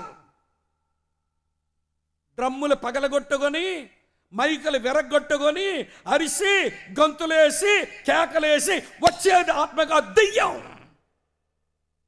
దెయ్యంతో నింపబడుతున్నారు ఈ రోజున మనుషులు. ఇంకా చెప్తాను వినండి. గలతీ పత్రిక 3వ అధ్యాయం 2వ వచనం ఏమైనా రాసిందో తెలుసా అండి? ఇది మాత్రమే మీ వలన తెలుసుకొనగోరుచున్నాను, ధర్మశాస్త్ర క్రియల వలన మీరు ఆత్మని పొందితిరా, లేక విని మీరు విశ్వాసం ఉంచడం వలన ఆత్మని పొందారా? నాకు చెప్పండి. మీరు సువార్త విన్నారు, దాని మీద విశ్వాసం ఉంచారు, పరిశుద్ధాత్మను పొందారు. పరిశుద్ధాత్మ పొందామనే దాని రుజువు ఏంటనంటే యోహాను సువార్త 16:8 రాసి ఉంటుంది. ఆయన వచ్చి పాపమును గూర్చియు, ఆయన వచ్చి నీతిని గూర్చియు, ఆయన వచ్చి తీర్పును గూర్చియు నిన్ను ఒప్పించాడు. నీకు నువ్వుగా పాపివని, నీకు నువ్వుగా నీతిమాలినోడువని, నీకు నువ్వుగా నీ పాపానికి తీర్పు సిలువలైపోయిందని నువ్వు నమ్మలేవు. పరిశుద్ధాత్ముడు నీ వరకు వచ్చి పాపమును గూర్చి, నీతిని గూర్చి, తీర్పును గూర్చి ఒప్పించగా నువ్వు సువార్త విన్నావు. ఆత్మదేవుడు సువార్త వాక్యం తీసుకుని వచ్చి నీ లోపలికి ఒప్పించి నీలో నివాసం ఉన్నాడు. దీని కొరకు పిచ్చి పనులు మొదలు పెట్టకండి, పాడైపోతారు. పిచ్చి పనులు మొదలు పెట్టకండి. యేసయ్య అదే చెప్పాడు, దప్పిగొనిన వారలారా నా యొద్దకు వచ్చి మీరు దప్పిక తీర్చుకొనండి. నా యొద్దకు వచ్చిన వాడు కడుపులో ఊరిని నీటి పొగ్గగా ఉంటాడు, ఆయన జీవజల నది వలె ప్రవహిస్తాడు అని మాట్లాడుతూ, నా యందు విశ్వాసముంచు వాడెవడో వాడు పొందబోవు ఆత్మను గూర్చి ఆయన ఈ మాట చెప్పాడంట. ఇప్పుడు చెప్తాను, నీ లోపలికి వచ్చిన పరిశుద్ధాత్ముడు ఊరిడి నీటి బొగ్గ. నీ లోపలికి వచ్చిన పరిశుద్ధాత్ముడు ఆయన జీవజల నది. త్రాగడం వచ్చిందా ఆయన్ని? మరి దప్పిగలా తీరుతుంది నీకు? పరిశుద్ధాత్మ అనే జీవజలమును, పరిశుద్ధాత్మ అనే ఈ నీటి బొగ్గలో నుంచి వచ్చిన జీవనదిని తాగడం వచ్చిందా? తాగితే ఎలా బతుకుతామో చెప్తాను చూడండి. జీవజల నది అయినా ఊరడి నీటి బొగ్గ అయినా ఆ పరిశుద్ధాత్మ దేవుని ఇవ్వండి ఆ కంట్రోల్లో బ్రతుకుతుంటే ఏం జరుగుతుందో చూపిస్తాను చూడండి. రోమాపత్రిక 5వ అధ్యాయం 5వ వచనంలో ఏమి రాసిందో, రోమా 5:5 ఇలా రాసి ఉంది, ఎందుకనగా ఈ నిరీక్షణ మనల్ని సిగ్గుపరచదు, మనకు అనుగ్రహింపబడిన పరిశుద్ధాత్మ ద్వారా దేవుని ప్రేమ మన హృదయములో కుమ్మరించబడి ఉంది. పరిశుద్ధాత్మనే జీవజలము లోపలికి వస్తే, పరిశుద్ధాత్ముడని ఊరడి నీటి బొగ్గ లోపల ఉంటే, లోపలికి వచ్చిన పరిశుద్ధాత్ముడు దేవుని ప్రేమని లోపల కుమ్మరిస్తే, ఆ ప్రేమతో ప్రభుని బాగా ప్రేమిస్తావు, ఆ ప్రేమతో తోటి పరిశుద్ధులను బాగా ప్రేమిస్తావు, ఆ ప్రేమతో లోకములను పాపుల్ని బాగా ప్రేమిస్తావు. పరిశుద్ధాత్మని పొందానండి, ఓ కబ రెకందరి టరడరడ వాగుతావేదో. ఎవడికి పనికి వచ్చిన వాగుడది? వరం ఉంటే మాట్లాడండి, నేను తప్పని చెప్పడం లేదు, కానీ మీకు ఆ వరం ఉంటే ప్రైజ్ ది లార్డ్ ఏమండి మాట్లాడుకో. ఎన్నెన్ని మాటలు మాట్లాడతావో. సాటి మనిషి క్షేమాభివృద్ధి కలిగించని, ప్రభువుని బాగా ప్రేమించని, పరిశుద్ధిని బాగా ప్రేమించలేని, పాపిని ప్రేమించలేని నీ జీవితం పరిశుద్ధాత్మని పొందినామనుకుంటే ఎట్లా? మోసపోవద్దు. ఈ రోజున క్రైస్తవ్యం మోసపోతుంది, మత్తులే పోతున్నారండి మనుషులు. యేసునందు విశ్వాసముంచి వాడు పొందబో ఆత్మ ఊరిడి నీటి బొగ్గగా లోపలికి వస్తే, జీవజల నదిగా మన లోపల ప్రవహిస్తే ప్రభువును బాగా ప్రేమించి మంచి ఆరాధికులమవుతాం. పరిశుద్ధులను బాగా ప్రేమించి వీళ్ళకి క్షేమాభివృద్ధి కలిగిస్తాం. పాపులను ప్రేమించి వాళ్ళకి సువార్తికలమైపోతాం. ఆత్మను పొందేనంటావు, ఒకడు సువార్త చెప్పిన పాపాన్ని చెప్పుకోవడానికి సిగ్గులేదు. మళ్ళీ ఆత్మను పొందేమని చెప్పుకోవడానికి. సువార్త చెప్పావా? తోటి పరిశుద్ధులకు క్షేమాభివృద్ధి కలిగిస్తున్నావా? అక్రమంగా నడిచారా? బుద్ధి చెప్పాలి, అది క్షేమాభివృద్ధి. కురింగిపోయారా? లేవనెత్తాలి, అది క్షేమాభివృద్ధి. ధైర్యం చెడిపోయి ఉన్నారా? ధైర్యపరచాలి, అది క్షేమాభివృద్ధి. అది పరిశుద్ధులకు మనం కలిగించవలసిన క్షేమాభివృద్ధి. 1 తెస్సలోనిక 5:14 చదువుకో, లేఖనాల దగ్గర రా. దేవుని ప్రేమ హృదయంలో కుమ్మరించబడితే, పరిశుద్ధాత్మ జీవజలనది లోపల ఉంటే, ఆయన ఊరిడి నీటి బొగ్గగా లోపలుండి పనిచేస్తే ప్రభువుని ప్రేమించి మంచి ఆరాధకులం అవుతాము. పరిశుద్ధులను ప్రేమించి వాళ్ళ క్షేమాభివృద్ధి కలిగిస్తాము. పాపులను ప్రేమించి సువార్తికులుగా. అదండి ఎవిడెన్స్. ఆత్మను పొందాను. ఏంటి నువ్వు పొందింది? దెయ్య ఆత్మను పొందావేమో చూసుకో. మోసపోతావు, జాగ్రత్త సుమా, నష్టపోతావు. ఆ నష్టం పోయిన తరువాత అయ్యో నష్టపోయానని వెనక్కి తిరిగి చూసుకుంటే సరైన దారికి వచ్చేసరికి సమయమే లేకుండా చస్తావేమో. నేను భయపడి చెప్తున్నాను ఈ మాట. రెండో సంగతి చెప్తాను వినండి. పరిశుద్ధాత్మ దేవుడు లోపలికి వచ్చి ప్రేమను కుమ్మరిస్తాడు. ప్రేమ దప్పిక తీర్చుకో. ప్రభువుని ప్రేమించు, పరిశుద్ధులను ప్రేమించు, పాపులను ప్రేమించు. ప్రభువుని ప్రేమించి ఆరాధికుడు అవ్వు, పరిశుద్ధులను ప్రేమించి క్షేమాభివృద్ధి కలిగించు, పాపుల్ని ప్రేమించి సువార్తికుడిగా మారిపో. అదండి ఆత్మను పొందడం అంటే. ఇంకా చెప్తాను వినండి, తెల్లారిపోలేదు. రోమీలకు రాసిన పత్రిక 8వ అధ్యాయంలో పరిశుద్ధాత్మను కలిగిన వారు ఆత్మానుసారులుగా బ్రతుకుతారట. అలాంటి ఆత్మానుసారులు ఎలా ఉంటారో 6వ వచనం ఇలా చెప్పబడింది. రామపత్రిక 8:6 చదువుతాను చూడండి. ఆత్మానుసారమైన మనసు జీవమును సమాధానమునయ్యున్నది. దేవుని ఆత్మను పొందిన వారు సమాధానం కొరకు ఆరాటపడతారు. ఆత్మను పొందిన వారు సమాధానం కొరకు ఆరాటపడతారు. ఒక మనిషితో నాకు అసమాధానం ఉండకూడదు అనుకుంటారు. ఎవరో పాతకాలపు ఒక పల్లెటూరు సేవకుడు చెప్పిన కథ జ్ఞాపకం వస్తున్నది. చెప్తాను వినండి, మీకు ఉపయోగపడుతుంది. ఇది చాలా కాలం ఏమంటే ఒక పల్లెటూరు పంచగొట్టు సేవకుడు చెప్పిన ఉదాహరణ జ్ఞాపకం వస్తుంది. ఒక ఊర్లో ఒక అమ్మగారు ఉన్నారంట. ఆవిడ ఆత్మను పొందిన వ్యక్తిని అందరూ ఆవిడని పెద్ద దేవదూతలా చూస్తారు, వీళ్ళకి ఆత్మ లేనట్టు. ఆత్మను పొందాను అని చెప్తుంటే ఇక ఏది చెప్పినా హల్లెలూయా స్తోత్రం అంటదన్నమాట. అందుకే ఆవిడ పేరు ఏదో ఉంది కానీ వీళ్ళు మొత్తానికి ఆవిడ పేరు మార్చేసి ఆవిడకి హల్లెలూయమ్మ అని పేరు పెట్టారంట. చెప్పండి ఏం పేరు? హల్లెలూయమ్మ. ఈవిడ చర్చిలో హల్లెలూయలు కొడుతుంది, చర్చిలో స్తోత్రాలు కొట్టుద్ది, ఇక్కడ ప్రవచనాలు చెప్పుద్ది, ఎక్కడ భాషలో మాట్లాడుద్ది. అసలు వీధిలో కొలయి దగ్గర ఆవిడ అసలు బండారం కనబడతా ఉంటుంది. చర్చిలో హల్లీకి తక్కువ లేవు, చర్చిలో స్తోత్రాలకు తక్కువ లేదు, చర్చిలోనేమో భాషలకు తక్కువ లేదు, చర్చిలో ప్రవచనాలకి తక్కువ లేదు. కానీ నీళ్లు పట్టుకొని కొలాయి దగ్గర మన హల్లెలూయమ్మ సంగతి భలే ప్రత్యేకం. ఆ ఇంటి పక్కన ఉన్న అన్యురాలు వచ్చి ఈవిడ బిందు కొంచెం తోసేసి ఆవిడ బిందు పెట్టిందంట. ఈవిడంది ఏమే నా బిందు తోసి నీ బిందుతో నీళ్లు పట్టుకొని పోతావా అని ఆవిడ బిందు తోసి ఈవిడ బిందు పెట్టింది. పెట్టగానే ఏమంటే ఆవిడందట నేను ముందొచ్చి పెట్టాను, నువ్వు చూడలేదు, నేను తీసుకుని వెళ్ళిపోతాను. ఒక 3 నిమిషాలండి లేకపోతే 5 నిమిషాలండి, నీళ్లు నిండిపోతాయి కొలాయిలో, తీసుకొని పోవచ్చుగా. 5 నిమిషాలు కూడా ఆగలేకపోయింది. ఎవరు? మన హల్లెలూయమ్మ. ఆవిడ పెట్టుకున్న నీళ్ళంతా కింద దోసేసి బిందె తోసేస్తే అన్యురాలకు ఒళ్ళు పండి చీరకుచ్చులు పైకి దోపింది. మీరు అదే పని చేస్తారుగా వీధుల్లో? చీరకొచ్చులు కొంచెం పైకి దోపిందంట. హల్లెలూయమ్మ మేము తక్కువ తినలా, ఈవిడ కూడా చీరకొచ్చులు పైకి దోపిందంట.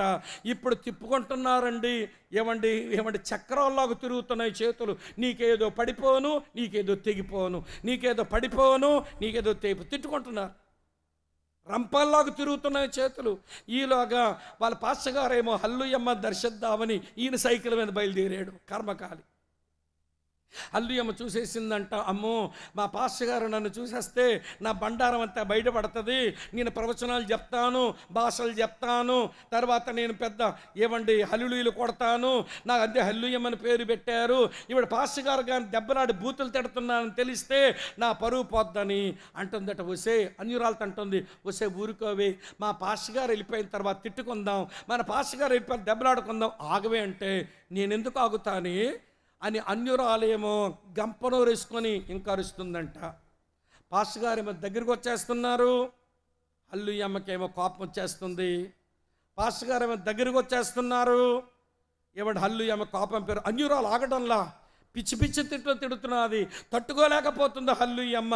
పాస్టర్ గారు సైకిల్ మీద వచ్చేస్తున్నారంట, దగ్గరకు వచ్చేస్తున్నారు. ఇప్పుడు హల్లెలూయమ్మ అందరూ వసే ఆగవే అంటే నేను ఆగనే అని ఇంకా తిడుతుందంట.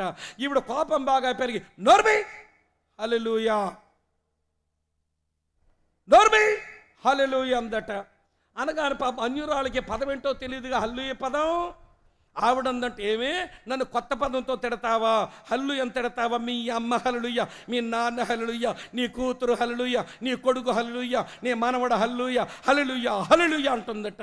పాస్టర్ గారు పాపం దగ్గరికి వచ్చి అమ్మ కొలాయి దగ్గరంటమ్మ స్తుతి ఆరాధన చేసేస్తున్నారన్నాడు. స్తుతి ఆరాధన వాళ్ళకాడ. ఆ అన్యురాల దృష్టిలో హల్లెలూయా అనే పదం భూతి పదం అయిపోయింది, ఇప్పుడు తిట్టు పదం అయిపోయింది. ఈ రోజున వినండి ప్రియులారా, నేను ఆత్మను పొందాననే దానికి నిదర్శనం ఏమంటే సాటి మనిషితో సమాధానంగా ఉండడం. ఆవిడతో సమాధానం లేదు కానీ చర్చిలో హల్లెలూయాకు తక్కువ లేదు, స్తోత్రాలకు తక్కువ లేదు, భాషలకు తక్కువ లేదు, ప్రవచనాలు తక్కువ లేదు. అన్యురాలతో సమాధానం లేకుండా దెబ్బలాటకు దిగిన పోట్ల గత్తివి నువ్వేం ఆత్మను పొందేవే మహాతల్లి, నువ్వు దెయ్యమాత్మను కలిగిందానో కాకపోతే. అర్థమవుతుందా? మోసపోకండి, దేవుడు వెక్కిరించబడ్డు. Don't mock at God. దేవుని వెక్కిరంతల పాలు చేయకండి, దేవుని వెక్కిరించకండి. విశ్వాసము ద్వారా ఆయన కృపచేత ఆత్మను పొందుకొని దేవుని ప్రేమ హృదయములో కుమ్మరించబడగా ప్రేమను సాధనం చెయ్యాలి. ప్రేమ దప్పిక తెచ్చుకో. పరిశుద్ధాత్మ దేవుడిని జీవజలమ లోపల ఉండగా సమాధానమును వెంటాడు. సమాధాన దప్పిక తెచ్చుకో. వినండి ప్రియుల, అది ఆత్మను పొందిన జీవితం. ఇంకో విషయం చెప్తాను వినండి. ఎఫెసీ పత్రిక 4:1 ఉంటుంది. ఈ రోజున క్రైస్తవులకు ఇవేనండి దాహాలు. అయితే ప్రేమ దాహం లేదా సమాధాన దాహం, లేకపోతే ఇప్పుడు నేను చెప్పే వచనములో ఉన్న మరో దాహం. ఎఫెసీ 4 చూడండి. కాబట్టి మీరు సమాధానమైన బంధము చేత ఆత్మ కలిగించు ఐక్యమును కాపాడుకున్నట్టు యందు శ్రద్ధ గలవారై ఉండండి. ఆత్మ కలిగించేది ఐక్యత, ఆత్మ కలిగించేది విభేదాలు కాదు. ఆత్మ కలిగించేది ఐక్యత, ఆత్మ కలిగించేది విరోధాలు కాదు. ఈ రోజున ప్రియులారా, ఆత్మను పొందేనంట భార్యతోనే నీకు దెబ్బలాట, ఆత్మను పొందేనంట నీ అత్తమ్మతోనే నీకు దెబ్బలాట. నేను కొంతమందిని చూస్తుంటానండి. నేను పల్లెటూరులో మాకు బోల్డెన సంఘాలు ఉన్నాయి, తిరుగుతుంటానే. కొంతమంది ఏమండి కోడళ్ళు ఉంటారు, వింటున్నారా? ఈ కోడల పిల్లకి వాళ్ళ అమ్మ బట్ట తడిపేసుకుంది అనుకోండి. ఈ పిల్లకేమో వాళ్ళ అమ్మ బట్ట తడిపేసుకుంది. పెద్ద వయసు అయింది కదా, బట్ట చీరలోనే యూరిన్కి వెళ్ళింది. అమ్మ బట్ట తడిపేసుకున్నావా రా అని చెప్పి చీర మార్చి స్నానం చేయించి కొత్త చీర కట్టి అత్తమ్మని కూర్చోబెట్టి ముద్దలు పెట్టి, అత్తమ్మని కాదు ముద్దలు పెట్టి, అమ్మ నీకు ఎప్పుడైనా ఇబ్బంది అవుతున్నా చెప్పమ్మా, ఇలాంటి పరిస్థితి రానియొద్దమ్మా అని అమ్మతో బాగా మాట్లాడింది. ఎవరు? ఈ పిల్ల. ఇప్పుడు వాళ్ళ అత్తమ్మది కూడా అదే వయసు, ఆవిడ కూడా బట్ట తడిపేసుకుంది. ఇప్పుడు అత్తమ్మని వాష్రూమ్లు తీసుకెళ్ళి స్నానం చేయించి కొత్త చీర కట్టి మంచం మీద కూర్చోబెట్టి ప్లేట్లో అన్నం వేసి అత్తమ్మగా పెడుతుందా ఈ కోడల పిల్ల? ఇప్పుడు ఏమంటుందో చెప్పనా? ఏమిటోనమ్మా, ఈ పందుల కింద చెయ్యిలోగా చెయ్యి పడిపోతుంది నాకు. ఎవరమ్మా నీకు పంది? ఈవిడ అత్తమ్మ, ఈవిడికి పంది అంట. మీ అత్తమ్మ నీకు పంది అయితే ఆవిడ కన్నా కొడుకుతో కాపురం చేస్తున్నావు, ఆడేం పంది? ఊరపందేమో. మరి ఆడితో కాపురం చేస్తున్న నువ్వెవరో మరి? సేమ్ పందివేమో. మీ అత్తమ్మ మామూలు పంది, ఆవిడ కొడుకే ఊర పంది, నువ్వేమో సీమ పంది. నీ సంసారమే పందుల సంసారం. పంది పిల్ల. నువ్వు ఆత్మను పొందేవా? ఎవరికై చెప్తావు దగాకోరు మాటలు? ఆత్మను పొందిన దానవైతే అత్తమ్మతో సమాధానమేది? ఆత్మను పొందిన దానవైతే నీ కోడల పిల్లతో సమాధానమేది? ఆత్మను పొందినోళ్ళమైతే సేవకునితో సమాధానమేది? ఆత్మను పొందిన వాళ్ళమైతే తోటి సహోదరులతో సమాధానమేది? ఆత్మానుసారమైన జీవితం ఆత్మను కలిగిన వాడు ఐకమత్యంతో బతుకుతాడు. సమాధానం ఐకమత్యం. ఐకమత్యమే ఇంట్లో లేదు, ఐకమత్యాలే మన ఇంట్లో కనబడడం లేదు. ఆత్మను పొందానని ఎందుకలా మోసగించబడతావు? జాగ్రత్త, ఇది చాలా చాలా చాలా చాలా ప్రమాదం. ఆత్మను పొందిన వారు ప్రేమ దప్పికను తీర్చుకుంటారు. ఆత్మను పొందిన వారు సమాధాన దప్పికను తీర్చుకుంటారు. ఆత్మను పొందినటువంటి వారు ఐకమత్యపు దప్పికను తీర్చుకుంటారు. కనుక మనకు నది కలదు. ఇక్కడుంది ఆ నది. మన కడుపులో ఊరిడి నీటి బొగ్గ అయింది, అది జీవజలముల నది అయ్యింది. మనం యేసునందు విశ్వాసం ఉంచిన మనం పొందబోయినటువంటి ఆత్మాది. మీరు సోలిపోకండి, భయపడకండి. తండ్రి అయిన దేవుడున్నాడు, నమ్మకోదగిన సహాయకుడు. సోలిపోకండి, జీవజల నది మీ కడుపులో ఉన్నాడు, పరిశుద్ధాత్ముడు ఉన్నాడు. సోలిపోకండి. మూడో మాట చెప్పి ముగించేస్తాను. భలే శ్రద్ధగా వింటున్నారు, మిమ్మల్ని మనసారా అభినందిస్తున్నాను. మూడో మాట ఏంటనంటే, పిల్లలు చెప్పండి అమ్మా, భయపడవద్దు, సోలిపోవద్దు. తర్వాత ఏంటి? కొంచెం తొందరగా చెప్పండి అమ్మ. ఏంటమ్మా? డోంట్ ఫ్రెట్, తొందరపడవద్దు. మీకు మంచి విషయం చెప్పనా? క్రైస్తవులకు రాని పని ఏంటనంటే తొందరపడకుండా ఉండడం. ఇది రాదు మనకి. దేవుని పిల్లలకు రాని పని ఏంటనంటే తొందరపడకుండా ఉండడం. ఇది మనకు రాదు. మీకు మంచి విషయం చెప్పనా? మనం నమ్మిన మన ప్రభు అయిన యేసుక్రీస్తు, ఆయన తొందరపడడు. మనం నమ్మిన మన యేసుక్రీస్తు ప్రభు, ఆయన ఆలస్యము చేయడు. The God of Bible never delay, ఎప్పుడు ఆలస్యం చేయడు. The God of Bible never hasty, ఆయన ఎప్పుడు తొందరపడడు. తొందరపడ్డమో రాదు, ఆలస్యము చేయడమో రాదు. ప్రసంగి 3:11 ఉంటుంది, దేని కాలమందు అది చక్కగా జరుగునట్లు ఆయన సమస్తమును నియమించిన. ఏ టైంకి చేయాలో చేస్తాడు. నువ్వు తొందరపడితే ఇష్మాయేలీని కంటావు. అబ్రాహాం ఇంట్లో ఇష్మాయిల్ ఎందుకు వచ్చారండి? శారమ్మ తొందరే కదా. తొందరపడితే ఇష్మాయిలీలు వస్తారు, తొందరపడితే సౌలులు వస్తారు. దేవుడు ఇశ్రాయేలు ప్రజలకు రాజునిద్దామనుకున్నాడు, యోధా గోత్రం నుంచి ఇద్దామనుకున్నాడు. ఆదికాండం 49:9 చెప్పేశాడు, యోధా గోత్రం నుంచి ఒక రాజునిస్తానని. దేవుడు ఇచ్చేవారు కాక అన్యులకు రాజు ఉన్నట్టు మాకు రాజు కావాలనుకుంటే బెన్యామీను గోత్రం నుంచి సౌలు వచ్చాడు. ఎందుకమ్మా అంత తొందర? ఎందుకు బాబు అంత తొందర? దేవుడు ఓరకన ఉండమంటున్నాడు. అదే కదా చదివాము, ఓరకన ఉండి. పిల్లలు చాలా బాగా పాడారు ఆ పాట. ఓరక నిలిచి ఉండండి, దేవుడు మీ పక్షంగా యుద్ధం చేస్తాడు. మీకు మంచి విషయం చెప్పి ముగింపుకు వస్తాను, బాగా వినండి. ఊరకుండండి అని దేవుడు చెప్పినప్పుడు నువ్వు చేతులు చాపేవనుకో, ఆయన చేతులు ముడుచుకుంటాడు. చేసుకో, నేను ఊరుకోమంటే ఏదో చేసుకుంటున్నావుగా, చేసుకో అంటాడు. ఆయన ఊరకొని ఉండమని చెప్పినప్పుడు మనం చేతులు కట్టుకొని ఉన్నామనుకో, ఆయన చేతులు చాపి పనులు చేస్తాడు. దేవునితో పనులు చేయించుకుందాం, దేవుని జోక్యం రానిద్దాం. ఇప్పుడు నేను ఏ సమస్యలో ఉన్నానో ఆ సమస్య గురించి మా జిల్లా కాపరాల సమైక్య తమ్ముడు, స్వామి ఏం చేద్దాం, వెళ్దామా కలెక్టర్ ఆఫీస్కి, ఎస్పీ గారి ఆఫీస్కి వెళ్దామా, సేవకులందరూ కలిసి వెళ్దాం, మన బ్లాక్ రిబ్బన్లు పెట్టుకుని వెళ్దాం. ఐఎమ్ సారీ, మా పరిస్థితులు మీరు జోక్యం చేసుకోనక్కర్లేదు. దేవుడు వెయిట్ చేయమన్నాడు, వెయిట్ చేస్తున్నామంతే. వద్దొద్దు, ఊరికే సేవకులుగా మీరు వచ్చి మా సమస్యలో మీరు అరిచి మళ్ళీ మీరు పోలీసుల దృష్టిలో పడి మీరు ఇబ్బందులు తెచ్చుకోకండి, మేమే ఇబ్బందులు పడతాం చాలు. మరొక ఆయన అంటాడు, అన్న మనం ఎంపీ గారి దగ్గరికి వెళ్దామన్నా, రామ్మోహన్ నాయుడు గారి దగ్గరికి, అచ్చెన్నాయుడు గారు మంత్రి గారి దగ్గరికి వెళ్దామన్నా, వద్దొద్దు, బైబిల్ దేవుడు ఊరకొని ఉండమంటున్నాడు. వేచి ఉందాం, కనిపెడదాం. 24 రోజులు అవుతుందండి మా ఓపిక. కనిపెడుతున్నాం, దేవుడు ఏదో కార్యం చేస్తాడని వేచి ఉంటున్నామంతే.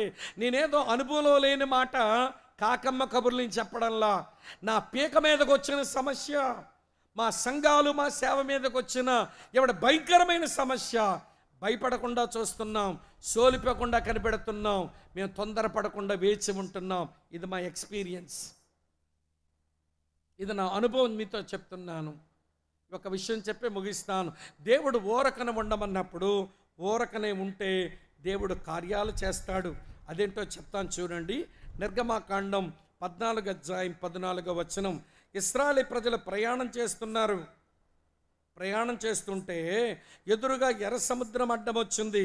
వెనకాల ఐగుప్తీయులు తరుముకుంటూ వస్తున్నారు. పాపం వారికి ఏమి చెయ్యాలో తెలియటం లేదు. మోషే దేవుని దగ్గర ప్రార్థన చేస్తే దేవుడు మోషేతో ఇలాగన్నాడు. నిర్గమాకాండం 14:14 చూడండి. యెహోవా మీ పక్షమున యుద్ధము చెయ్యను, మీరు ఊరకయే ఉండవలని ప్రజలతో చెప్పాను. మీరు ఊరకనే ఉండండి, దేవుడు మీ పక్షమున యుద్ధం చేస్తాడు. ఈ మాటే మోషే ఇశ్రాయేలుతో చెబితే వారు ఊరక ఉండడం నేర్చుకున్నారు. మీరు కిందని 19వ వచనం నుంచి 25వ వచనం వరకు నిర్గమాకాండం 14 అధ్యాయం చదివితే అక్కడ మీకు 7 అద్భుతాలు కనబడతాయి వరుసగా. అద్భుతం మీద అద్భుతం, అద్భుతం మీద అద్భుతం, అద్భుతం మీద అద్భుతం. 7 అద్భుతాలు చేశాడు దేవుడు అక్కడ. Miracle after miracle, miracle after miracle, miracle after miracle, miracles చేసినాడు దేవుడు. ఎందుకు చేశాడంటే వారు ఊరకన ఉండడం నేర్చుకున్నారు. అద్భుతాలను వరుసగా లిస్ట్ చెప్తాను, ఇంటికి వెళ్ళి చదువుకోండి. ఇలా మొదటి అద్భుతం ఏంటంటే ఇశ్రాయేలు సైన్యములకు ముందు నడిచిన యెహోవా దూత దైవం శత్రువులు వెనకాలొస్తుంటే ముందు నడిచిన వాడు కోస్త వెనక్కి వెళ్ళిపోయినాడు. దూత స్థానం మారింది. మొదటి అద్భుతం. అంతవరకు పైనున్న మేఘస్తంభం పగలేమో మేఘస్తంభంగా ఉండి, రాత్రేమో అగ్నిస్తంభంగా ఉండి, పగల నీడనిచ్చి రాత్రి వెలుగునిచ్చిన ఆ మేఘస్తంభం ఇశ్రాయేలీలకు ఐగుప్తులకు నడుముకు వచ్చి నడిచింది. వాళ్ళకి చీకటనిచ్చింది, వీళ్ళకు వెలుగునిచ్చింది. ఇది రెండో అద్భుతం. దేవదూత స్థానం మారింది, మేఘస్తంభం స్థానము మారింది. దేవుడు బలమైన తూర్పు గాలి పంపించగా సముద్రం 2 ముక్కలైపోయింది. ఎంత బలమైన గాలి పంపించకపో, అసాధారణమైన గాలి. అలాంటి గాలిక ప్రపంచంలో ఎప్పుడూ సముద్రాల మీద వీయలేదు. సముద్రం పాయలైపోయి ఎంత గాలి పంపించాడు తూర్పు గాలి. ఇది 3వ అద్భుతం. 4వ అద్భుతం ఏంటో చెప్పనా? ఇంత బలమైన గాలి వీచిన మనుషులు ఎగిరిపోలేదు, మనుషులు అక్కడే ఉన్నారు. ఇది 4వ అద్భుతం. విశాఖపట్నం మీద ఉదుతు తుఫాను వస్తే గంటకు 220 కిలోమీటర్ స్పీడ్లో గాలి వస్తే పెద్ద పెద్ద జనరేటర్లు ఎగిరిపోయినాయి. మా శ్రీకాకుళం మీదకు తిత్లీ తుఫాను వస్తే 240 కిలోమీటర్ల స్పీడ్లో గాలి వీస్తే లారీల మీద ఉన్న కంటైనర్స్ ఎగిరిపోయినాయి. మరి సముద్రాన్ని విడగొట్టినంత గాలి వస్తే మనుషులు ఎగిరిపోలేదేంటండి ఇంత జనం? ఇది దేవుడు చేసిన 4వ అద్భుతం. 5వ అద్భుతం, ఆ సముద్రం మధ్యలో ఆరిన నేల వచ్చేసిందంట. ఆరిన నేల లేకపోతే ఇసుక బురదలో వీళ్ళ పాదాలు దిగబడిపోతే శత్రువులు వచ్చి మళ్ళీ వెనక తీసుకెళ్ళిపోతారని దేవుడు పంపిన గాలిలో భయంకరమైన వేడి పెడితే ఆ ఇసుక ఆ బురద ట్రంక్ రోడ్ అయిపోయింది. ఇది 5వ అద్భుతం. 6వ అద్భుతం, వారు నడిచి వెళ్తుంటే దేవుడు నేలతో గోడ కట్టాడంట. మనకు తడికెలతో కట్టిన గోడ తెలుసు, కమ్మలతో కట్టిన గోడ తెలుసు, కొబ్బరాకులతో కట్టిన గోడ తెలుసు, రేకులతో కట్టిన గోడ తెలుసు, రాళ్లతో కట్టిన గోడ తెలుసు, ఇటుకలతో కట్టిన గోడ తెలుసు, కాంక్రీట్తో కట్టిన గోడ తెలుసు. నీళ్ళతో గోడ ఏంట్రా బాబు? అవునవును, దేవుడు తన ప్రజలను రక్షించుకోవాలంటే కనబడే నీళ్ళతో కాదు గోడ, కనబడని గాలితో కూడా కడతాడు గోడ. కనబడే నేలతో కాదు గోడ, కనబడని గాలితో, గ్యాస్తో కూడా కట్టగలడు గోడ ఆయన. ఇది 6వ అద్భుతం. 7వ అద్భుతం ఏంటో తెలిసినా అండి ప్రియులారా? ఐగుప్తీయులు తరిమేస్తున్నారు, పగలొచ్చేసింది. దేవుడు వారి రథచక్రములు ఊడిపడినట్లుగా చేశాడంట. ఇది 7వ అద్భుతం. ఈ అద్భుతాలు ఎందుకు చేశాడు దేవుడు అంటే వారికి ఊరకు ఉండడం వచ్చిందండి. దూత స్థానం మారింది 1, మేఘస్తంభం స్థానం మారింది 2, తూర్పు గాలి వీచింది 3, మనుషులు ఎగిరిపోలేదు 4, ఆరిన నేల వచ్చింది 5, నేలగోడ తయారయ్యింది 6, రథచక్రాలు ఊడిపోయిన 7 అద్భుతాలు దేవుడు ఎందుకు చేశాడనంటే వారు ఊరకన ఉండడం నేర్చుకున్నారు. నా ప్రియ సహోదరి సహోదరులారా, ఊరకుండడం నీకొచ్చా? ఊరకుండుడి, నేనే దేవుడని తెలుసుకోండి అని అంటున్నప్పుడు ఊరక ఉండడం నీకు చేతనగునా? ఇది నా ప్రశ్న. హిజ్కియా కోర కుమారులు పాడుతున్నారు, దేవుడే మనకు ఆశ్రయంబు, దివ్యమైన దుర్గమాయని, ఆపత్కాలంలో నమ్ముకోదగిన సహాయుడు, భూమి మార్పు నందినను, నడి సముద్రముల పర్వతాల ముగినను భయపడవద్దు. మనకు నది ఉంది, నది నీళ్ళు తాగి దప్పిక తీర్చుకుందాం, ఊరకుందాం. విల్లు విరుచువాడు ఆయనే, బల్లెమ తెగ నరుకువాడు ఆయనే, యుద్ధమున మార్పువాడు ఆయనే, యుద్ధ రథములు కాల్చువాడు ఆయనే. ఊరుకుందాం, వేచి ఉందాం. వారు ఊరకన ఉండడం నేర్చుకున్నారు. ఏం జరిగిందో యెషయా గ్రంథం 37వ అధ్యాయం ఇంటికెళ్ళాక చదువుకోండి. దేవుడు ఏం చేశాడో తెలుసా? ఒక్క దూతనే పంపాడు. ఒక్క రాత్రిలోనే ఒక్క దూత వచ్చి అశ్షూరీల దండుపేటలో చొరబడగా 85,000 మంది అశ్షూరీయులు చచ్చిపోయినారు. ఉదయమున లేచి చూడగా వారు కళేబరాలై కనబడుతున్నారట. ఇప్పుడు నా చేతిలోంచి మీ యెహోవా మిమ్మల్ని కాపాడలేడు, మీ రాజు అయిన హిజ్కియా చెప్పిన మోసపు మాట విని మోసపోకండి, మాకు లొంగిపోండి, మా దగ్గరగా బయటకు రండి, మాతో సంధి చేసుకోండి అని అరిచిన వినండి సెనహరీబు ప్రాణం గుప్పెట్లో పెట్టుకొని పరుగులు పెడుతున్నాడు. చివరికి నిస్రోకు అనబడ్డ తన దేవతా మందిరానికి వెళితే అతని కొడుకులిద్దరు వచ్చి వాళ్ళ నాయనను ఆ మందిరంలోని చంపేసి వారు ఆరారాతు దేశానికి పారిపోయారట. శత్రువు చచ్చాడు, శత్రువుని పిల్లలు చచ్చారు. అంటే శత్రుశాసము లేకుండా మళ్ళీ హిజ్కియా పాలనలో మంచి రోజులు దేవుడిచ్చాడు. ఇప్పుడు ఇంతకంటే ఏం చెప్పను మీకు చెప్పండి. కనుక భయపడకుండా ఉండడం, భయపడవద్దు, తండ్రి అయిన దేవుడు నీకు సహాయకుడు. సోలిపోవద్దు, పరిశుద్ధాత్ముడు నీకు జీవజలనది. నువ్వు ఊరకన ఉండు, నీ ప్రభువైన యేసు నీ పక్షంగా యుద్ధం చేస్తాడు.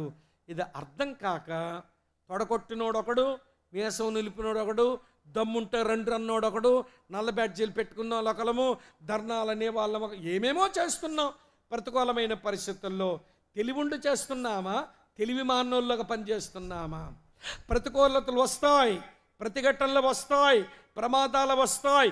ఎలాగ రియాక్ట్ అవ్వాలో స్పిరిచువల్ రియాక్షన్, శరీర సంబంధంగా స్పందించడం కాదు, ఆధ్యాత్మికంగా స్పందించి మనకు, మన కుటుంబాలకు, మన సంఘానికి, మన సమాజానికి, మన గ్రామానికి మనం మేలు తెచ్చుకుందాం. ప్రభువా భయపడకుండా ఉండడం నేర్పించు నాయన. సోలిపోకుండా ఆత్మదేవా నీ మీద ఆధారపడ్డం నాకు నేర్పించు నాయన. ఊరకుండి యేసు ప్రభువా నువ్వు నా పక్షంగా యుద్ధం చేస్తావని వేచి ఉండడం నాకు నేర్పించు నాయన. తొందరపడిపోతున్నాను, సోలిపోతున్నాను, భయపడిపోతున్నాను, కనికరించవా అని ప్రార్థన చేసుకుందాం. తల వంచండి, కళ్ళు మూసుకోండి, ప్రార్థన చేస్తాం.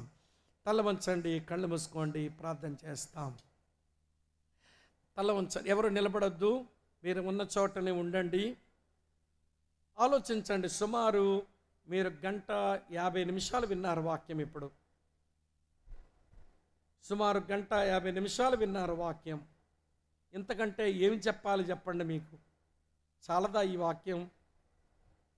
శ్రమలు మనకు సర్వసాధారణమే, పోరాటాలు మనకు సర్వసాధారణమే, నిందలు మనకు సర్వసాధారణమే, బాధలు మనకు సర్వసాధారణమే, హింస మనకు సర్వసాధారణమే. కానీ ఎలాగ స్పందించాలో తెలియక పెనం మీద కాలిపోతున్నానని ఎగిరితే ఇక పడేది పొయ్యిలోనే. అది బ్యాడ్ రియాక్షన్, అది చెడ్డ స్పందన. దేవుని వాక్యం నేర్పిస్తుంది, సరిగా స్పందించండి, సరిగా స్పందించండి. భయపడవద్దు, సోలిపోవద్దు, తొందరపడవద్దు. భయపడవద్దు, నీకు తండ్రి ఉన్నాడు.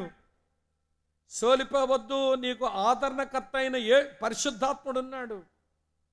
తొందరపడవద్దు, నీ పక్షంగా యుద్ధం చేసే ప్రభు అయిన యేసు నీకున్నాడు. ప్రభా ఎప్పటికే తొందరపడి, ఎప్పటికే సోలిపోయి, ఎప్పటికే భయపడి ఎన్నో అనర్థాలు తెచ్చుకున్నాను నాయన. నన్ను క్షమించండి. నేను మారతాను, నేను పరివర్తన చెందుతాను, నేను రూపాంతరం చెందుతాను, 10 మందికి ఉపయోగపడతాను. నన్ను బట్టి నా కుటుంబం దీవించబడాలా, నా కుటుంబాన్ని బట్టి మా సంఘము దీవించబడాలా, మా సంఘమును బట్టి మా గ్రామం ఆశీర్వదించబడాలి. మమ్మల్ని వాడుకో నాయన.